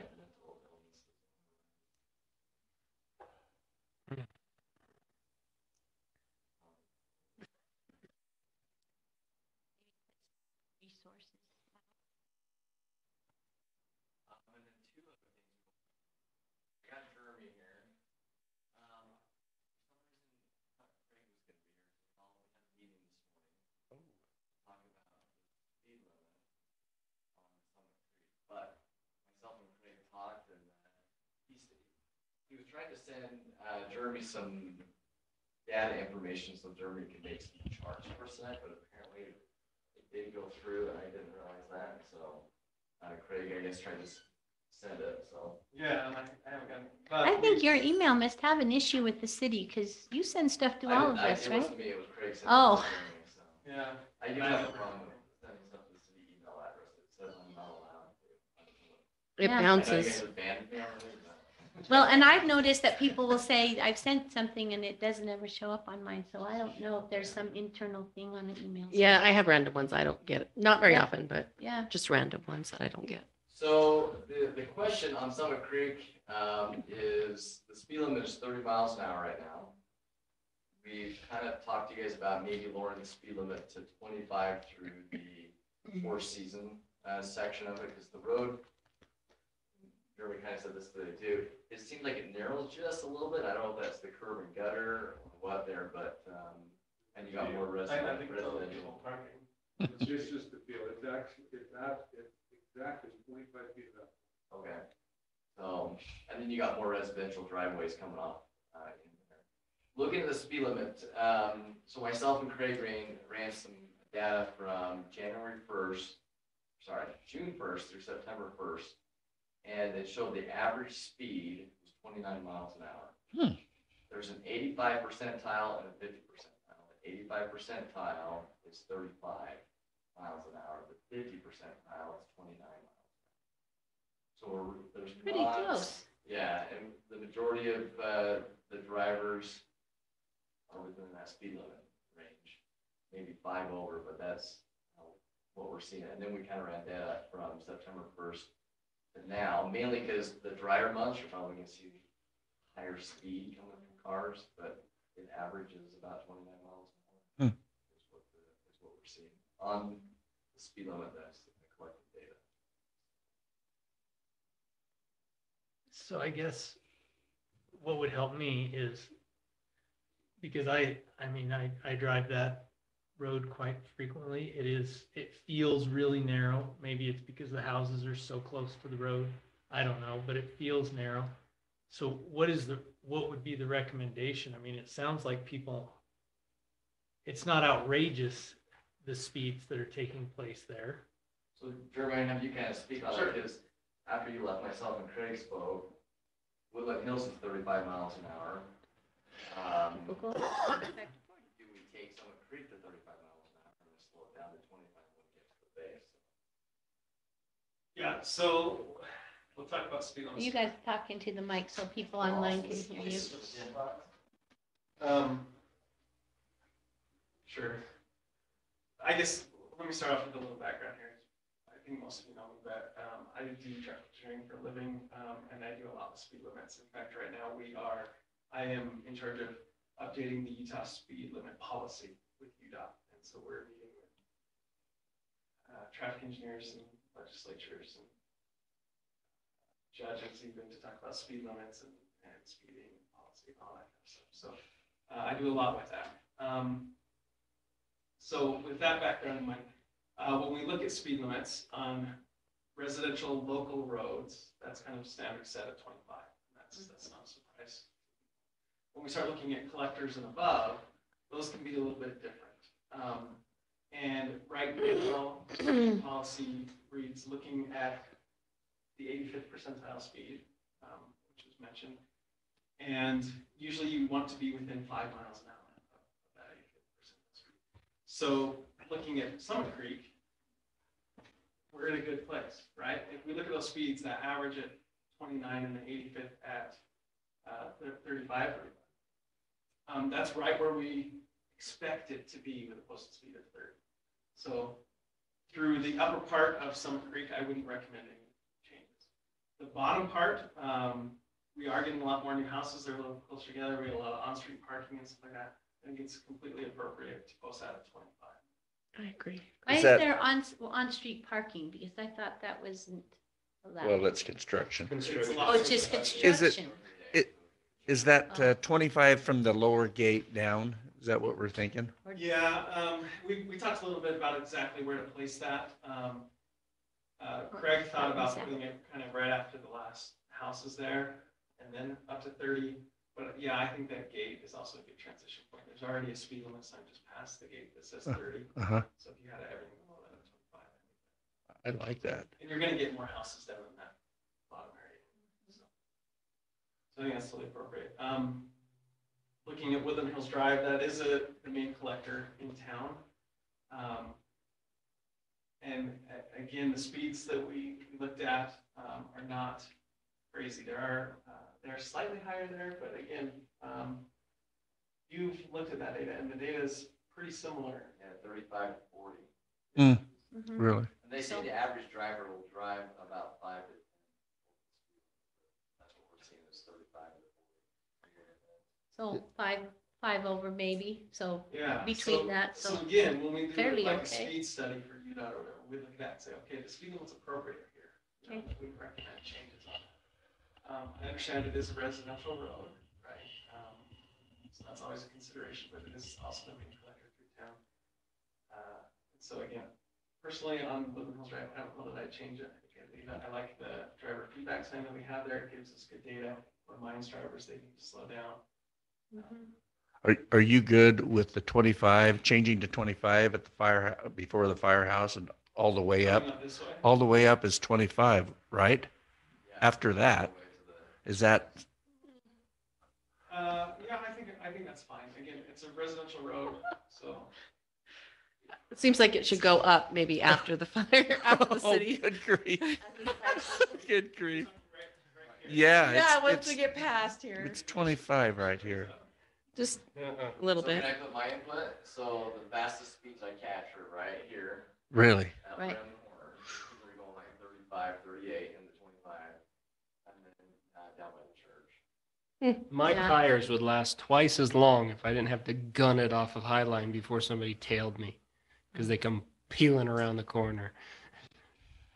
So I guess they compromise there. we're biased though. The only thing I worry, if you change that to 35, right here when you pass the fire station, it makes that sharp turn. From what I hear, I haven't had any accidents, but people may slide right into that property there or through that. Yeah, it does need to be slower here for sure. Jeremy, I had another question. A resident contacted me and was worried about pedestrian safety, especially on East Loafer being long, straight, and sloped. And this person feels that people are going 15 to 20 miles over the speed limit, and they were wondering if there should be a three-way stop on East Loafer where it meets Eagle's Nest. And I said that I would bring it up to you. Yeah, it's a great question. I live on East Loafer, right next to that stop sign, or close to it. I don't believe for a second that the speeds are 15 to 20 miles an hour. I think that's an exaggeration. Okay. I would guess they're in that 25 to 30 range. Pedestrian safety is always being, in fact, tangent here. As I've been on the planning commission, we've recommended a trail through Woodland Hills to get people off the streets so they can walk through. And I'm still trying to work with MAG to try and get potential funding to study that one day, but that's a different topic. But as far as stop signs to use as speed or traffic calming, they don't work. There's been a lot of studies on that show putting in stop signs for speed control actually tends to raise speeds because people get frustrated with them. So they tend to speed up faster afterwards. They also feel like if the stop sign is not needed, then they will run it more often, which creates a dangerous situation. Well, it was after your recommendation that we took out those other signs at Woodland Hills and Broad Hollow for that very reason. Which has worked well. And I voted against it and it worked well. I'm impressed. Yeah. The four-way stops work really well when you've got kind of higher volumes and equal traffic on all exits, so it's not clear who has the right way. Like 11200 and the Loafer Canyon Road. Right. Right. That's a good four-way stop. But when there's kind of a clear road, like on East Loafer, that's definitely the through. Eagle Nest is a T. You know you have to stop. People, if you put stops in there, people will run it, and I think it'll create a more dangerous situation. So our response to people who are doing like this is that it doesn't necessarily deter speeding, and we're looking at alternative ways for trail systems to keep pedestrians off the roads. Yeah, but that's definitely not a short-term solution. Right, it's a long-term. It's a long-term. There's really not a short-term solution other than people, based on the data, they're going within the guidelines that the speed limits, this posted speed limit is there. So, okay. Yeah, I mean, it's close to 25 there. Realistically, you have to go. Yeah. And I think that it's important to at least rein in our discussion to some extent, because I mean, the primary purpose is to decide tonight what we're going to do, if anything, below the gates on Summit Creek Drive. I mean, we can certainly look at a more comprehensive traffic study, but I think for tonight's purposes, we're primarily looking at that one location. So right. Yeah, I'd be happy to get you an estimate, Mayor, for a comprehensive study. Yeah, well, I haven't yet signed my ethics pledge, although I don't know if that figures into this. Mayor, I think ours we signed at the beginning of the year hold through. I think we're still bound. I haven't told the season on that, but my recommendation on that specific section would be below the gate to do two changes. 25, okay. All the way down to 11,200, presumably. Okay. All right. Yeah, I have one Deputy. more thing. Yeah. Can you pull up? So we're gonna pull it up here. I tried to draw a map for our last city staff meeting, and that did not go as planned. Give it to the planning commission. They like these kind of maps. Really threw everybody off. You and I came from the same artist school. So Oak Drive, at the bottom of Oak Drive where it makes that 90-degree turn, we've had 3 accidents in 2 weeks on there. 2 of them are commercial-sized vehicles, 1 tipped over. So I Yeah. just want to throw some ideas to the city council, maybe what we could do and what you guys kind of think about it. Increase our engineering budget to redo the road. I have an idea, but it's gonna cost a lot of money. That's just one of them. Yeah, exactly. I'll skip it. Those are the ones we love the You're, best. you're only looking probably millions. Everything costs a lot of money. Not So, signs. By Jody's, trying to get that up there. That's what I see. We did have a dump truck that was going downhill, dry conditions. The dump truck lost its brakes and went down and tried to make the turn and hit the barrier and tipped over in the Christensen front yard. Luckily, that's where it ended up. I thought for sure, just looking at it, probably should have gone through the house or off to the side. Highway Patrol, we requested them to come out because it's a commercial vehicle. They looked at the truck. The guy had just bought it 2 weeks prior from back east. Highway Patrol cited him on multiple violations, but one of those was the 10 brakes that were on the truck, 8 of them were out of adjustment. Oh, So the reason he said he went down Oak Drive was to test the truck. Full of dirt, yeah. It failed. Good test. He failed. Yeah. So, and then we had a semi that was coming up the road after a snowstorm. It was the next morning. The roads weren't super bad, but he tried to make a turn and got up and slid backwards and hit the barrier. Huh. And then I just found this out yesterday. We had one of our snow plows lose control and go down the hill and hit the barrier. Not me, Doro. Don't look at me. Do we need to replace the barrier that's been hit 3 times? It is moved and stuff like that. So a couple of ideas. I remember years ago, let's go back to 07, this was a one-way road. through here. Yes. You had to make a 90-degree turn to come down here. I remember. Your 90-degree turn sign is still here. So one option is make it a one-way, so you can only go up it. The other, can you back up to like Valley View? Once the drivers come down Oak Drive, once they pass Valley View, there is a sign there that talks about a 15% grade. So usually truckers aren't going to see that. And we hope that truckers aren't using the Oak Drive, they're using Woodland Hills Drive or some grade, but they do come down there occasionally due to construction. We would put signage up here a little bit further, tell them that there's a steep grade ahead and that there's a truck route. We'd encourage that a truck route goes, they turn right on Valley View, go over to Woodland Hills Drive and down Woodland Hills Drive, just so they're not going down that steep drive. We could also, if they miss this, when they come down, that there's a sign here telling them to make a left for a truck route. That's the second option. The third option, now if you just pull back down that way, Jody, is the city buys these 2 properties and builds a road that connects them. Ooh.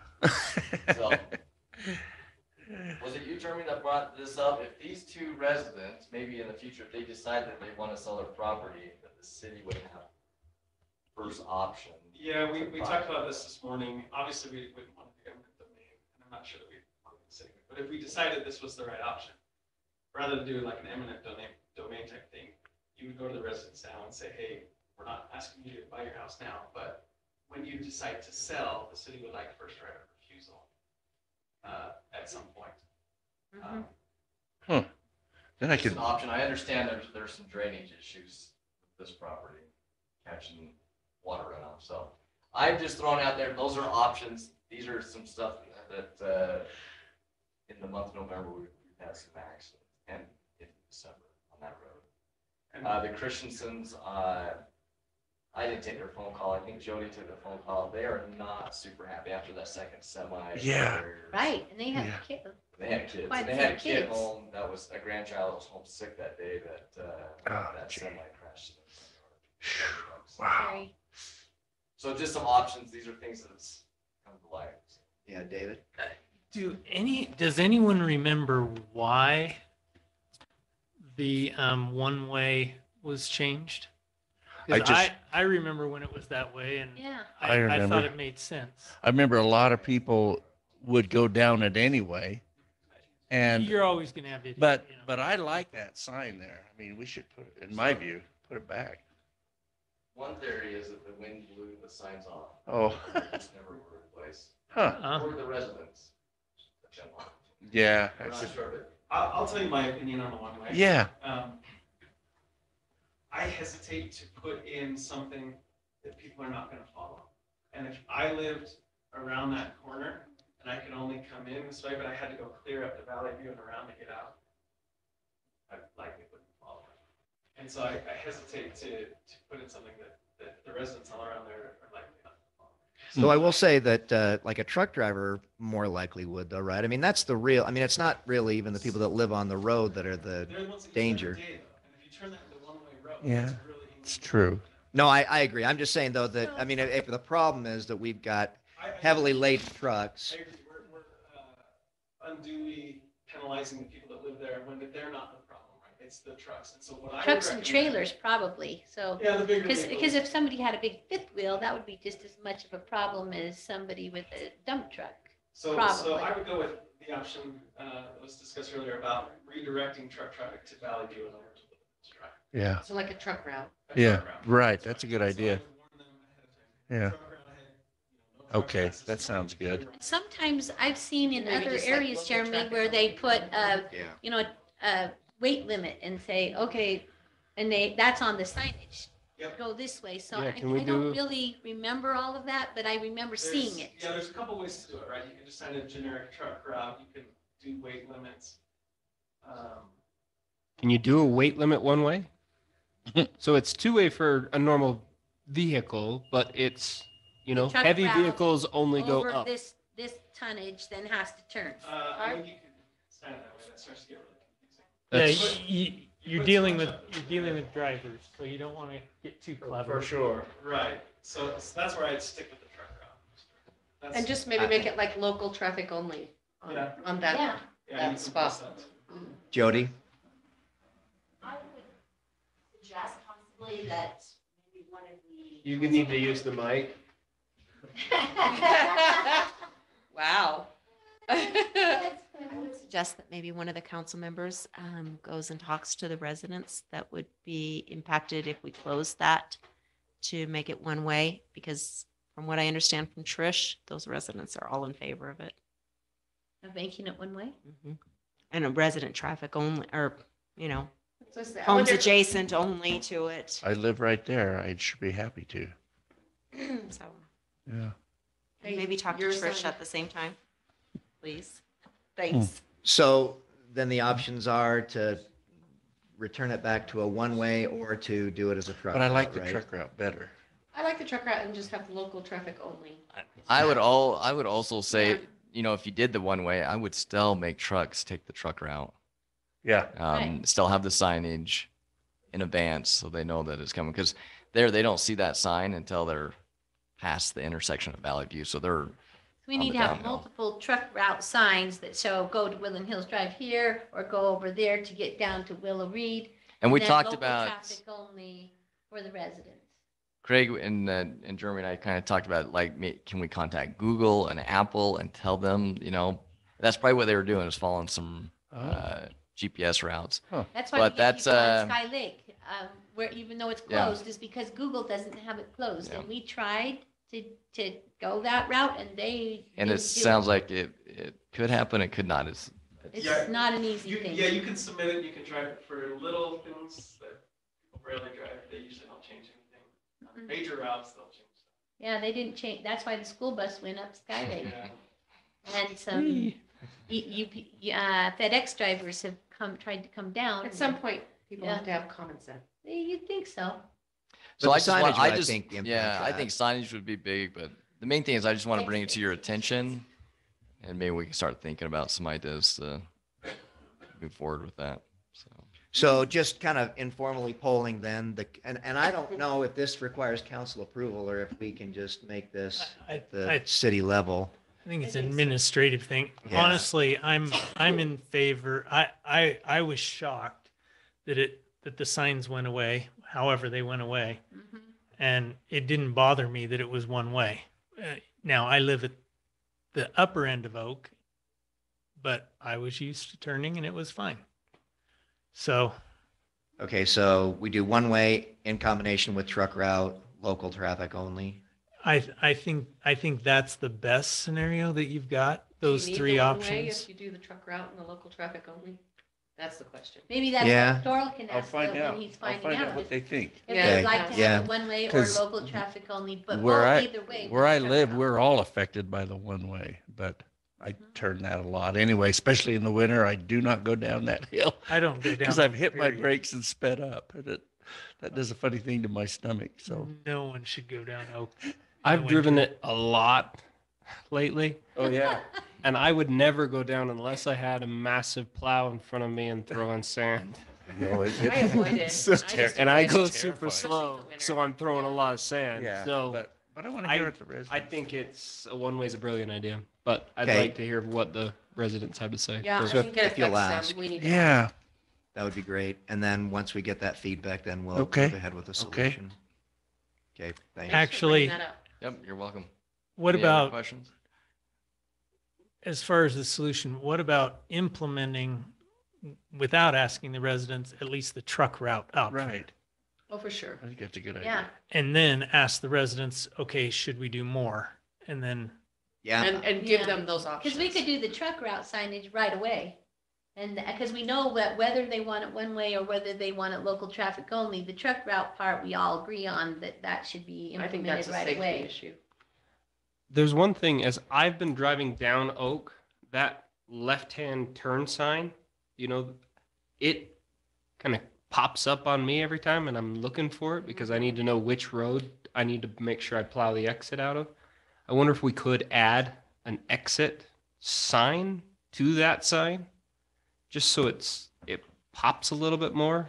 I don't know. It just Exit, truck route, yeah, steep slope that ahead. it seems to blend danger. in for me. Maybe where to that's buy just your me. eggs? Yeah. You could get flashing lights that are on the I on the sign itself. Warning. I don't know if it's just the color of the sign in the background or just maybe I'm an idiot. It could be any of those But it just options. blends in after a while. yeah, no, I think that's a fair point. So- So if we could just accentuate that. in Something some that just capacity. says here, because that left-hand turn doesn't scream exit to the city. It just looks like another street. It looks just like all the other cul-de-sacs going up the hill. Okay, so and you're proposing something that specifically identifies that it's a As an way exit. out. Truck Yeah. route and exit. Yeah. If you have if the citizens say, okay with one way, that sign could be put right there too, to indicate here's your exit, because the rest is one way. So you could put that at that point. Do not enter. Accomplish the same thing, I think, that. Yeah. Well, that's what we did when we closed, when we made Skylake one way, is we put a do not enter sign at the bottom, so it's very clear. It's one of those big ones that says road closed. Several people have gone through it, but it's there, and it, it differentiated that was a one way, the opposite way, and but All right, well, I think that's a workable solution. I like it. Make a comment? Yeah. Stand back there. Okay. Yeah, you wanted to wait. So I actually live on Oak, just above the Valley View Drive, and I always go out down Valley View rather than go that way. One challenge that, and Jeremy, I'm trying to get it out, we might be able to address is the property along that road, that's a pretty blind corner too, if you're going to turn Yep, right there. yep. So any signage we put there, there's going to be a little bit of a challenge to make sure you can get the sign seen, but yet it's not in the road, because that corner is pretty tricky anyway. So I just want to point that out. And if I could I ask just a curiosity question? You were talking about speeds, some speeding, I don't know if they're tickets, violations or whatever. I was just kind of curious, what is the percentage of residents versus non-residents that are having these speeding issues? Do you know? I would say about 90%. Okay, that I would have thought it would have been more out of towners, but okay, that's just curiosity. maybe high schoolers. Looking at you. Why does everyone look at me? I delivered it on. I did. I was thinking about it. In the morning and the evening, I'd say a majority of all the stops I make are residents. In the afternoonish, To be clear, have you ever stopped me? Can we just like tell the count? Thank you. He sees your car and says, oh, that's just Janet. I would never go up from the bottom of Oak Drive unless I get behind like a gravel truck or something at the roundabout, then I'll go that way. Otherwise, that's just too much work on your car and brakes. All right, thanks, Mark. Deputy, anything else on that? Okay, well, thank you. And Jeremy, thanks for being here on that. Thanks for your expertise. Sure. Do you need anything else from here? I don't, but, No, thanks. Like, do we No, need you just to thank stay you, here Jeremy. to the end? Only the deputy. okay, thank you. Thanks, Good night. Okay, Councilmember Hilliard. I'll be succinct as much as possible here. Utah Valley Solid Waste District. We did have another board meeting. They did want us to remind again all of our residents that the recycle is still something that we're working on, trying to get it more accurate to what actually can go into recycle. Can you send me something to put in the? I'd be happy newsletter to. about Yep. that? It's actually on our website as well. Right. But I You can just dig it send up me and send it to you. something little, because sometimes people send me a huge big thing and nobody reads it, but. Yeah. And as I've been driving around, I've seen kind of what people have in their recycling bins. I've seen like As you hit the ironing. cans. Hey, we don't need to talk about me hitting garbage cans. The one I hit was full of cardboard. It was beautiful. No, but I've seen like ironing boards. So people think metal's recyclable. While it is recyclable, it's not able to go into the recycling bin. I don't know that. There are also, just because the bottle has the little spirally triangle, doesn't also necessarily mean it can go in our recycling bins. So it's just a few things to just be cognizant of. The new transfer station is, I'm happy to report, it is ahead of schedule on its construction and under budget. So it is, Terry Fickland, the director of the transfer station, is brilliant. He is an amazing steward of public funds. He does everything in his power to make sure that our bills are as low as possible while sustaining both the transfer station and the new era dump. But a lot of great things there. So things are going well. If you ever want to go out there, you can see the big, huge piles of steel that the transfer station's already bought, so that the steel price increases don't hurt us. So it's pretty cool what's going on there. And then nothing from roads, because we haven't met. Okay, well, thank you. Councilmember Kinnison. This will be fast as well. 911, their biggest challenge is keeping and getting enough employees. They like to be at 51. They are at 35 employees, and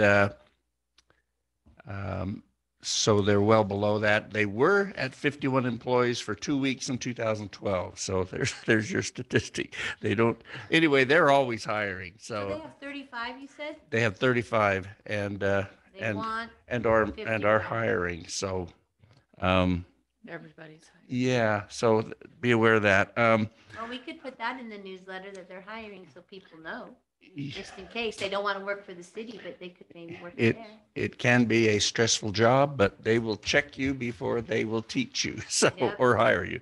So on another item, there's been a change of the fire chief in Spanish Fork, and Chief Jarvis, who's been chief for over 20 years I've known about, he's now gone.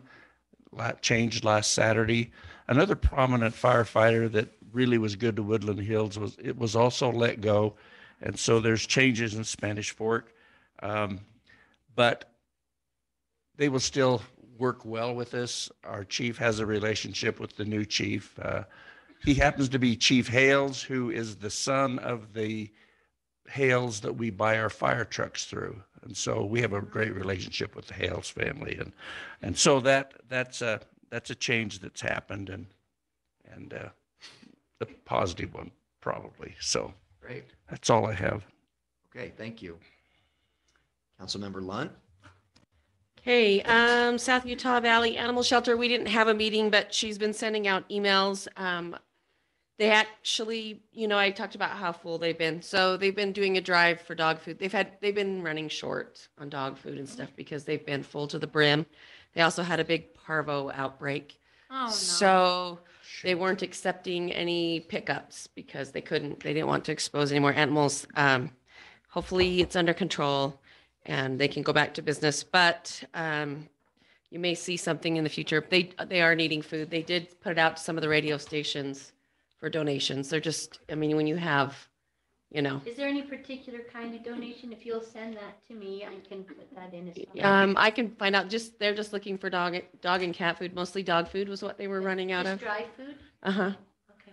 So, just because they're full to the brim, so you got to think about how much they're going through every day. Would they prefer cash or food or either, do you know? Either. So whatever you're willing to donate, they just. I talked about this before, but in 2020, everyone got a dog, and then now everyone's turning them in, and they've actually quit taking. When people surrender their dogs, but then people are just turning them loose and letting them run in the fields. They're dumping them. And then they're getting picked up and ending up at the animal shelter anyway. So. And a lot of cats in grocery store parking lots and things where people are just letting them go, right? And they're getting euthanized. I mean, there's only so many that they can keep. So that's that one. Parks, Trails, and Recreation. You probably noticed we didn't have a tree lighting ceremony this year at the park. That was something that Jeff and Sherry Berger did together in the past.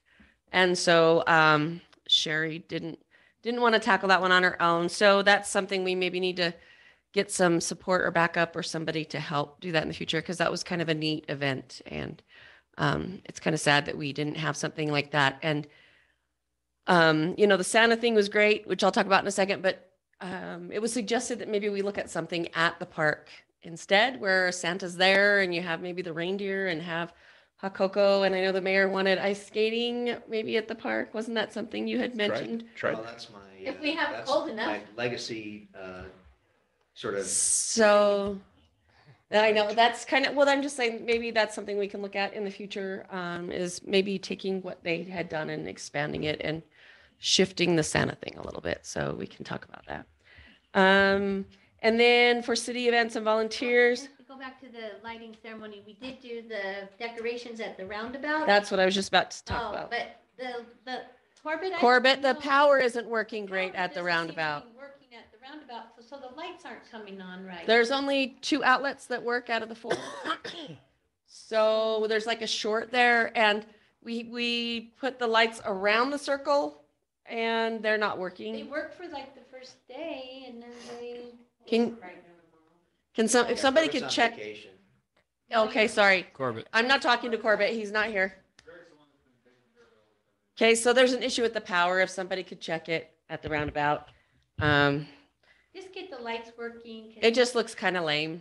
It does.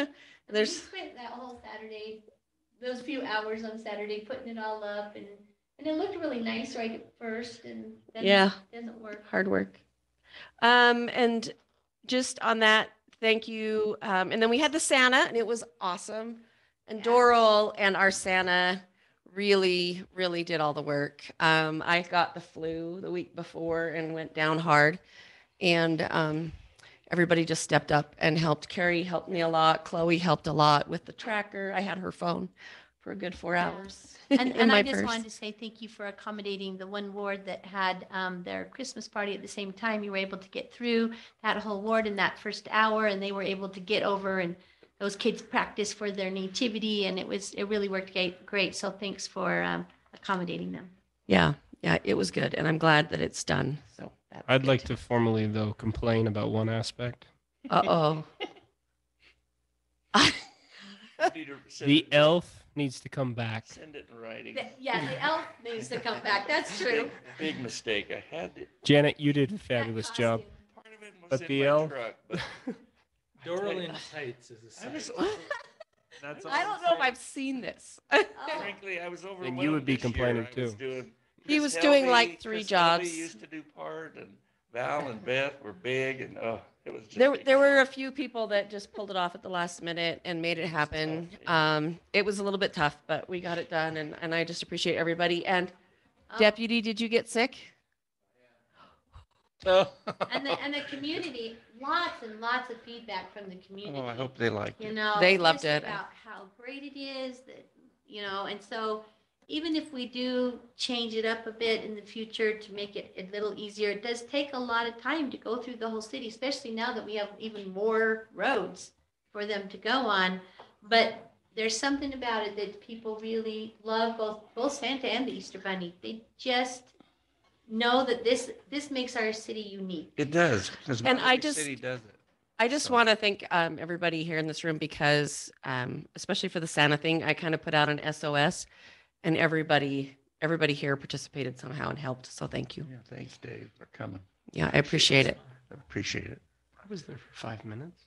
No, you were. But you were willing. We didn't end up needing you, but you were willing. So It is But I appreciated. was sad I couldn't ride this year, but there's so many things happening the same day, but trying to monitor the Facebook and at least get That some of worked the well other too. stuff. Yeah. yeah, it worked good. It worked. So thank you. That's all I've got. Okay. Oh, just one thing from finance. Just that last time we met in finance, just one statistic that I thought you guys should know. The lawsuit funds, we're only 20% into our fiscal year and we've used 70% of our budgeted funds. And I'm sure that's gone up since our last meeting. But that's the only thing from finance. That has gone. Well, I'd rather end on Santa, but Way to go, Thanks. damn it. I'm sorry, it was on my list. all right. She Thank checked you, it Janet. twice. Yeah. Councilmember Malkovich. Yep. Utah Lake Commission, we met this last week. It was, our meetings are long, but they're really good. And we had some updates on the snowpack. One reminder, just because it says we're 100% snowpack doesn't mean we're 100% when it finally gets down to us. All areas of the state are between 100 and 170 at this point of percentage wise, but it needs to stay up that high for it actually to make a difference in the spring. So continue to pray for snow. There's some really great projects happening around the lake that are the ice skating and ice fishing at the state park. There's some trail systems. Wakaraway and the Provo River Delta project are coming along. They're not open to the public, but if you would like to go and find out a little bit about what they're doing, you can schedule a tour. It's pretty fascinating what they're doing in, especially the Provo River Delta project, as they're going to divert part of the Provo River as it comes down to make habitat for the fish before they go into the lake. There's also some efforts to upgrade in Provo Bay some bird wetland projects, trying to, as Provo Airport expands, they don't want the birds in that area, so they're trying to make different wetland areas where cleaning out the Phragmites, et cetera, to make sure that the birds are away from the airport, because that is a hazard. And they don't want to do anything that would harm the birds, but they want them to stay away from the planes. So that is something that's going on. There's a lot going on the north side of the lake right now. A lot of those cities that are on that side are updating their trail systems, as well as have grants to improve the lake. On the south end, really, there's some prime opportunities. The county owns some property along the lake on the south end. As the south end starts growing a little bit more,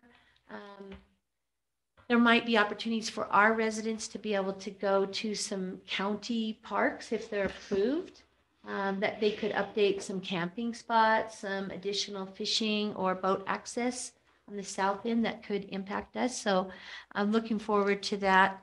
And then, as you know, the Lake Commission will be formally transforming to the Lake Authority in May. And at that point, we will no longer be represented on the Lake Authority because we don't abut the lake. But we're always welcome to give our input, they said, if there's anything that we want to know about. So those are some of the things that are going on. They have a podcast that's very popular, with especially the anglers and the hunters, etc. Might want to check it out. Emergency preparedness, we talked about. We're going to be meeting on Thursday for our first official meeting, just to start getting ourselves organized and how we're going to attract more people to help. And then communication, still working on getting our newsletter out. As all of you who are over volunteer organizations, some of it, personal things that happen to your volunteers can affect what you can produce. And so we've had that issue with communications. Jody told me that we have potentially a new assistant coming on board for the recorder's office that may be able to help at least with one of the newsletters per month. So if we can make sure maybe just go to twice a month, every other week, then I could work with the deputy recorder and then with the communication committee and get those more consistent starting. So that's our hope and goal. Still putting things out on social media. It's a platform that some people like, but not everybody does. So having multiple communication routes helps, and trying to direct people to the website as well. Awesome. Thank you. Thank you. Councilmember Pratt.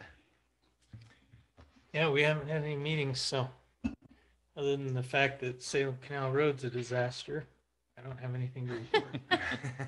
Yes, Well, we all knew that. That's because of the Central Utah Water project. water. Yeah, So, figured. All right. Yeah. Well, thank you. Okay, for me, SESD, I've mentioned this to a few. There's a hearing on the 28th of December. There's going to be a proposed, or there is a proposed rate hike. It'll be a pretty substantial one. Like they're talking roughly 40%. So Wow. if, yeah, it'll be a biggie. And there's nothing that we can do because even if they have the hearing, they're still planning on raising it, right? I mean, it doesn't have a lot of options. Just the supply is very expensive right now. And Why are they having it on December 28th when a lot of people are on vacation for the holiday? That seems sort of weird You know, too. you drop the news on the Friday, right? I don't know why they schedule it on that day. Question, is that on the base or is that on the rate for delivery? Well, The electrical rate. I asked for basically a translation, and what was conveyed to me was that about a 40%. The specifics of where that rate hike actually falls. The reason it matters is right now I'm getting two bills. Right. So I get the base So do I. rate bill, and then I get the bill for the usage. So I'd just like to know where are they putting the 40%? Probably on the base, I'm guessing. And that would be curious to me, but of course they probably, I mean, some increase I think is justifiable. They've had inflation too. Right. But I'm curious if the electrical charge is actually that. Yeah, I mean, I can't. And it's not speak just to- here, it's everywhere. It's Yeah. everywhere. I mean, SESD is, the projections are, is our rates will be the highest. So Yeah. that is, I mean, no one's happy about it because, I mean, Great. the board members are also customers. So it's something that, I mean, but with the supply issues that there are, that's really the challenge that we're facing and remaining solvent. And so that's what the hike is geared toward, is to allowing sustainability. But I mean, Right. it's keeping all options on the table. So, So, The thing that, yeah. again, it's a little uncomfortable to discuss this, especially because you are one of the board members, and so you have a vested interest in both areas. But, you know, SESD runs the risk, if we're going to be one of the highest, they run the risk of definitely all the people that are in Salem, Spanish Fork, and Payson saying, we don't want to be on SESD anymore. Let's push as hard as we can to get on our city's supplied Right. version. And then it really leaves Woodland Hills and Elk Ridge and whatever out in West Mountain as really the only customers. And as you get fewer customers, then you lose the economies of scale. And now all of a sudden, we're definitely going to be the highest. Right. So I know that in the past, we've at least, and again, now Considered I'm the stepping options. away from SCSD and I'm saying as a city, we have to consider our options. And it's been proposed that we go our own in this area. And I'm not suggesting that we do that. That's not at all what I'm saying. I'm just saying that needs to be something that is mentioned out on the table, is if SCSD is going to keep raising rates because they're shrinking their customer base. Yeah, I don't think that that would come as any surprise to them. I mean, I think that everyone recognizes, I mean, it's not. Siri doesn't understand. Wow. Was Siri speaking your mind, or? I think she's talking to you. Just No, I mean, I'm not opposed to keeping all options on the table myself. I mean, my first order of priority in terms of even serving that capacity is the city. But I mean, you're right. I mean, I do have a fiduciary duty as a trustee on SCSD's board, but that doesn't mean that I'm not considering all possibilities with respect to the city. I mean, the reality is though, where is that tipping point? I mean, because to bring it in-house, I mean, we've even talked about some of these other things that we want to bring in-house, and then when you start actually putting pen to paper, it seems very, very difficult to actually pull off. And I can't imagine that our own electric utility would be any different. In fact, I think it would be, I mean, garbage is very difficult, I think, in so many ways. Yeah, there we're just looking at where do we house the stinking trucks? Right. Well, and I think part of it though, too, comes back to we're coming into our budget cycle where we're going to be talking about things, and our residents are already talking about this increase. Yeah. And how furious they are, and what are we doing, to stop it? And they know that we're on the board, that we're represented on the board. 40% increase seems outrageous to everyone, and yet as a council right now, that our only choice is SCSD unless we start investigating other options. And I think that it would be wise for us to look at whatever our options are and find out what that price is so that we can show the residents, here's the comparison. And even though this is an increase because of inflation or whatever, or shrinking customer base, it's still cheaper than what we could do ourselves. If that ends up being the analysis. Yeah. Like 25% of the electrical supply has in historic data come from hydro. And this past year, we've gotten nearly nothing. Right. Right. And so right there alone, and then coal has gotten, the supply for coal is dang near zilch.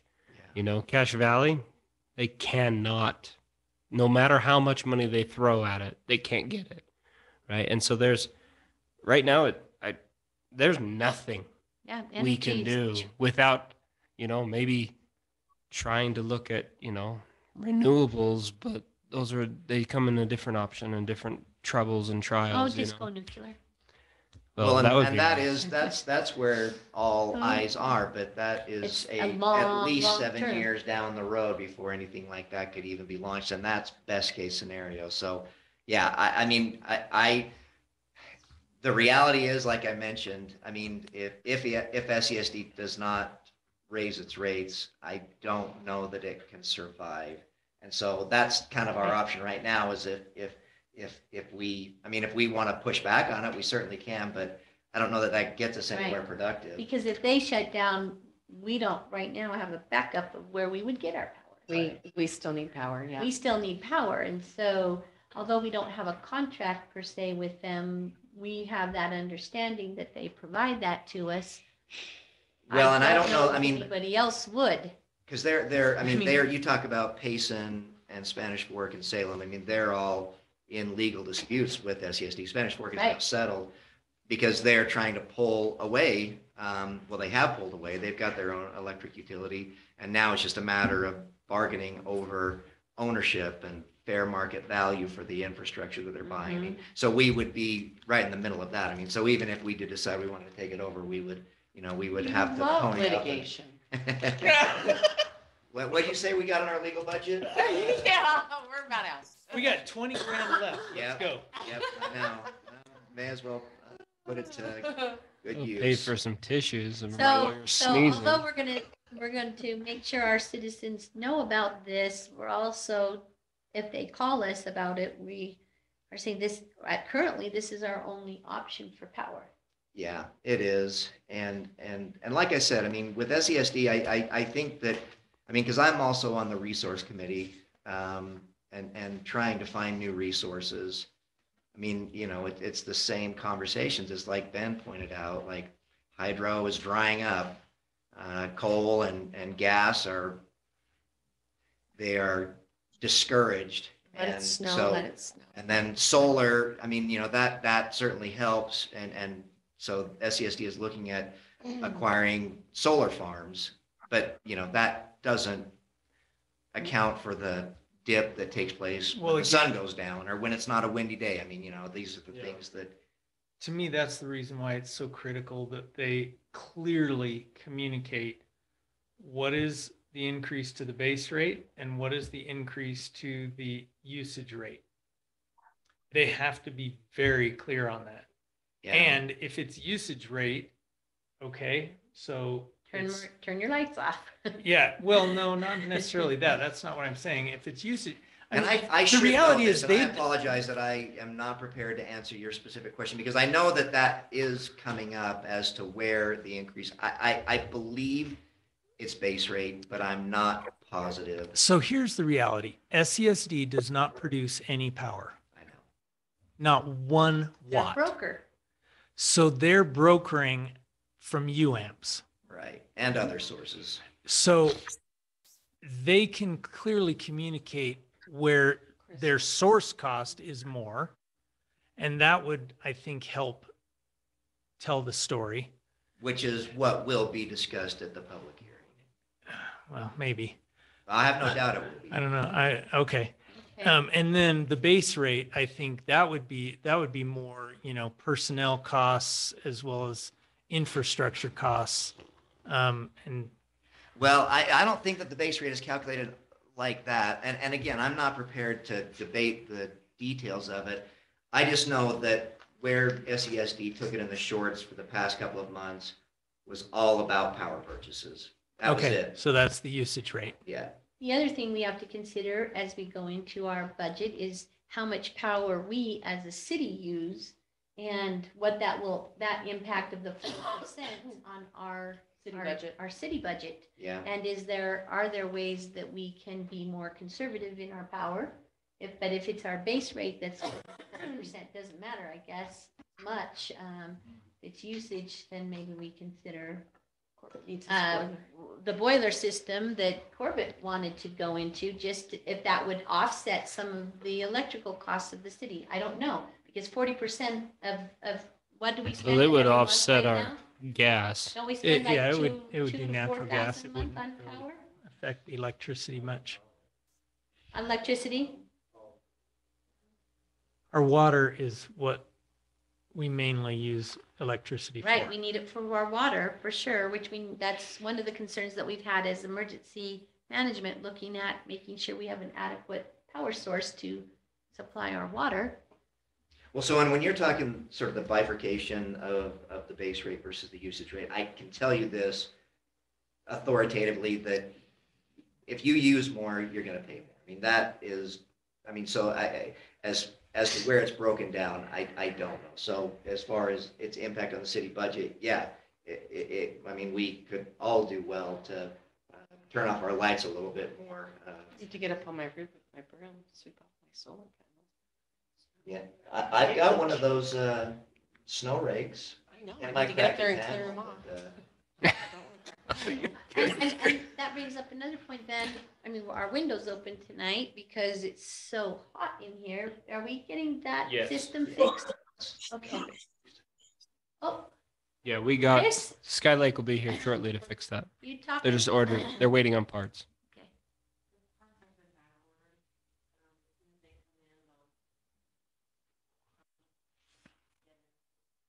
Great. all right. Any other questions on SESD? There was a rat's nest. Just Good go. job. Just go. Yeah, I know, I'm not Sure. All right, Hog and Mag, there is a holiday social coming up this week.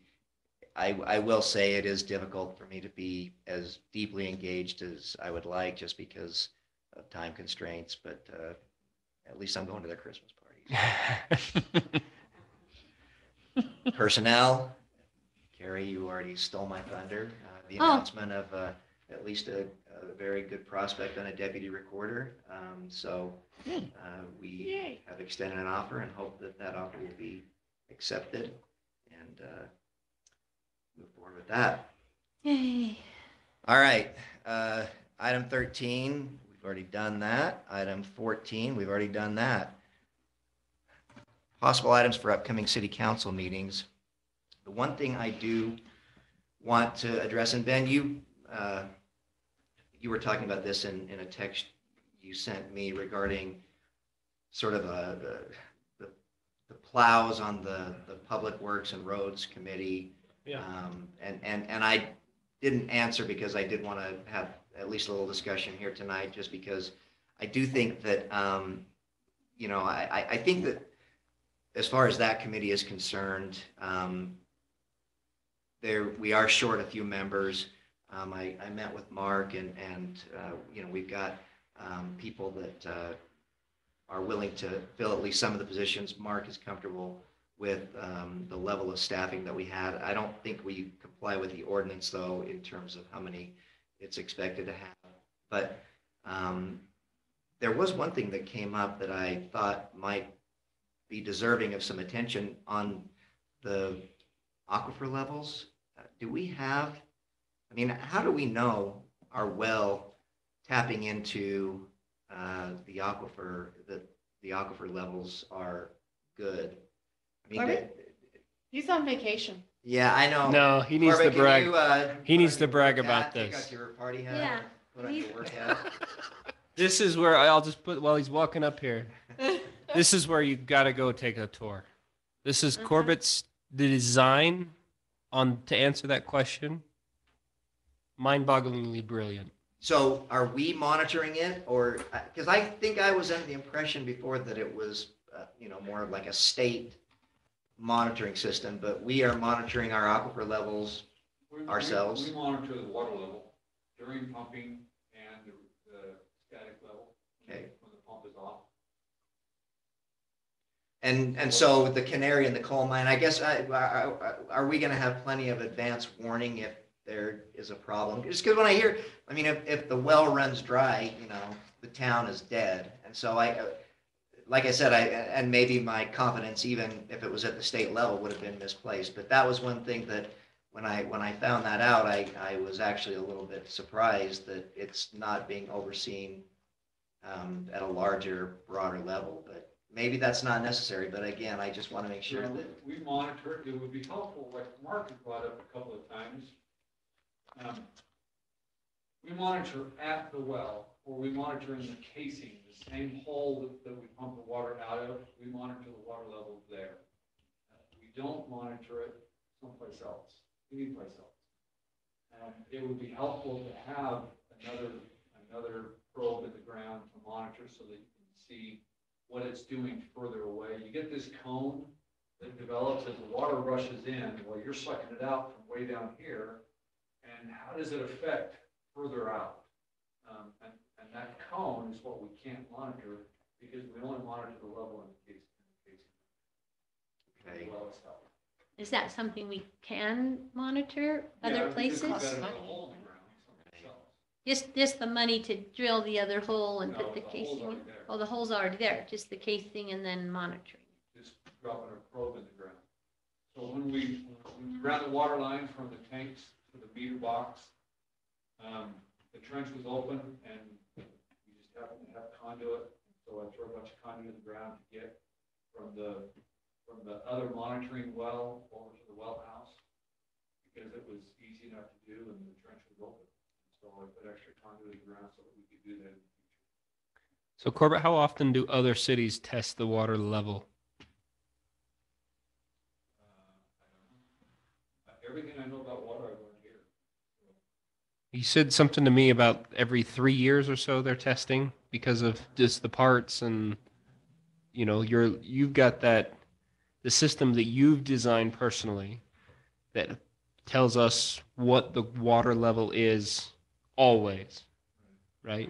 Versus other pumps, other wells don't have that same system. Well, my understanding is everybody's required to monitor, just like we, it's a state. So there's a state requirement that levels are being monitored, and we've got the tools that allow us to do that. And then do we report that information to the state and they keep tabs on it?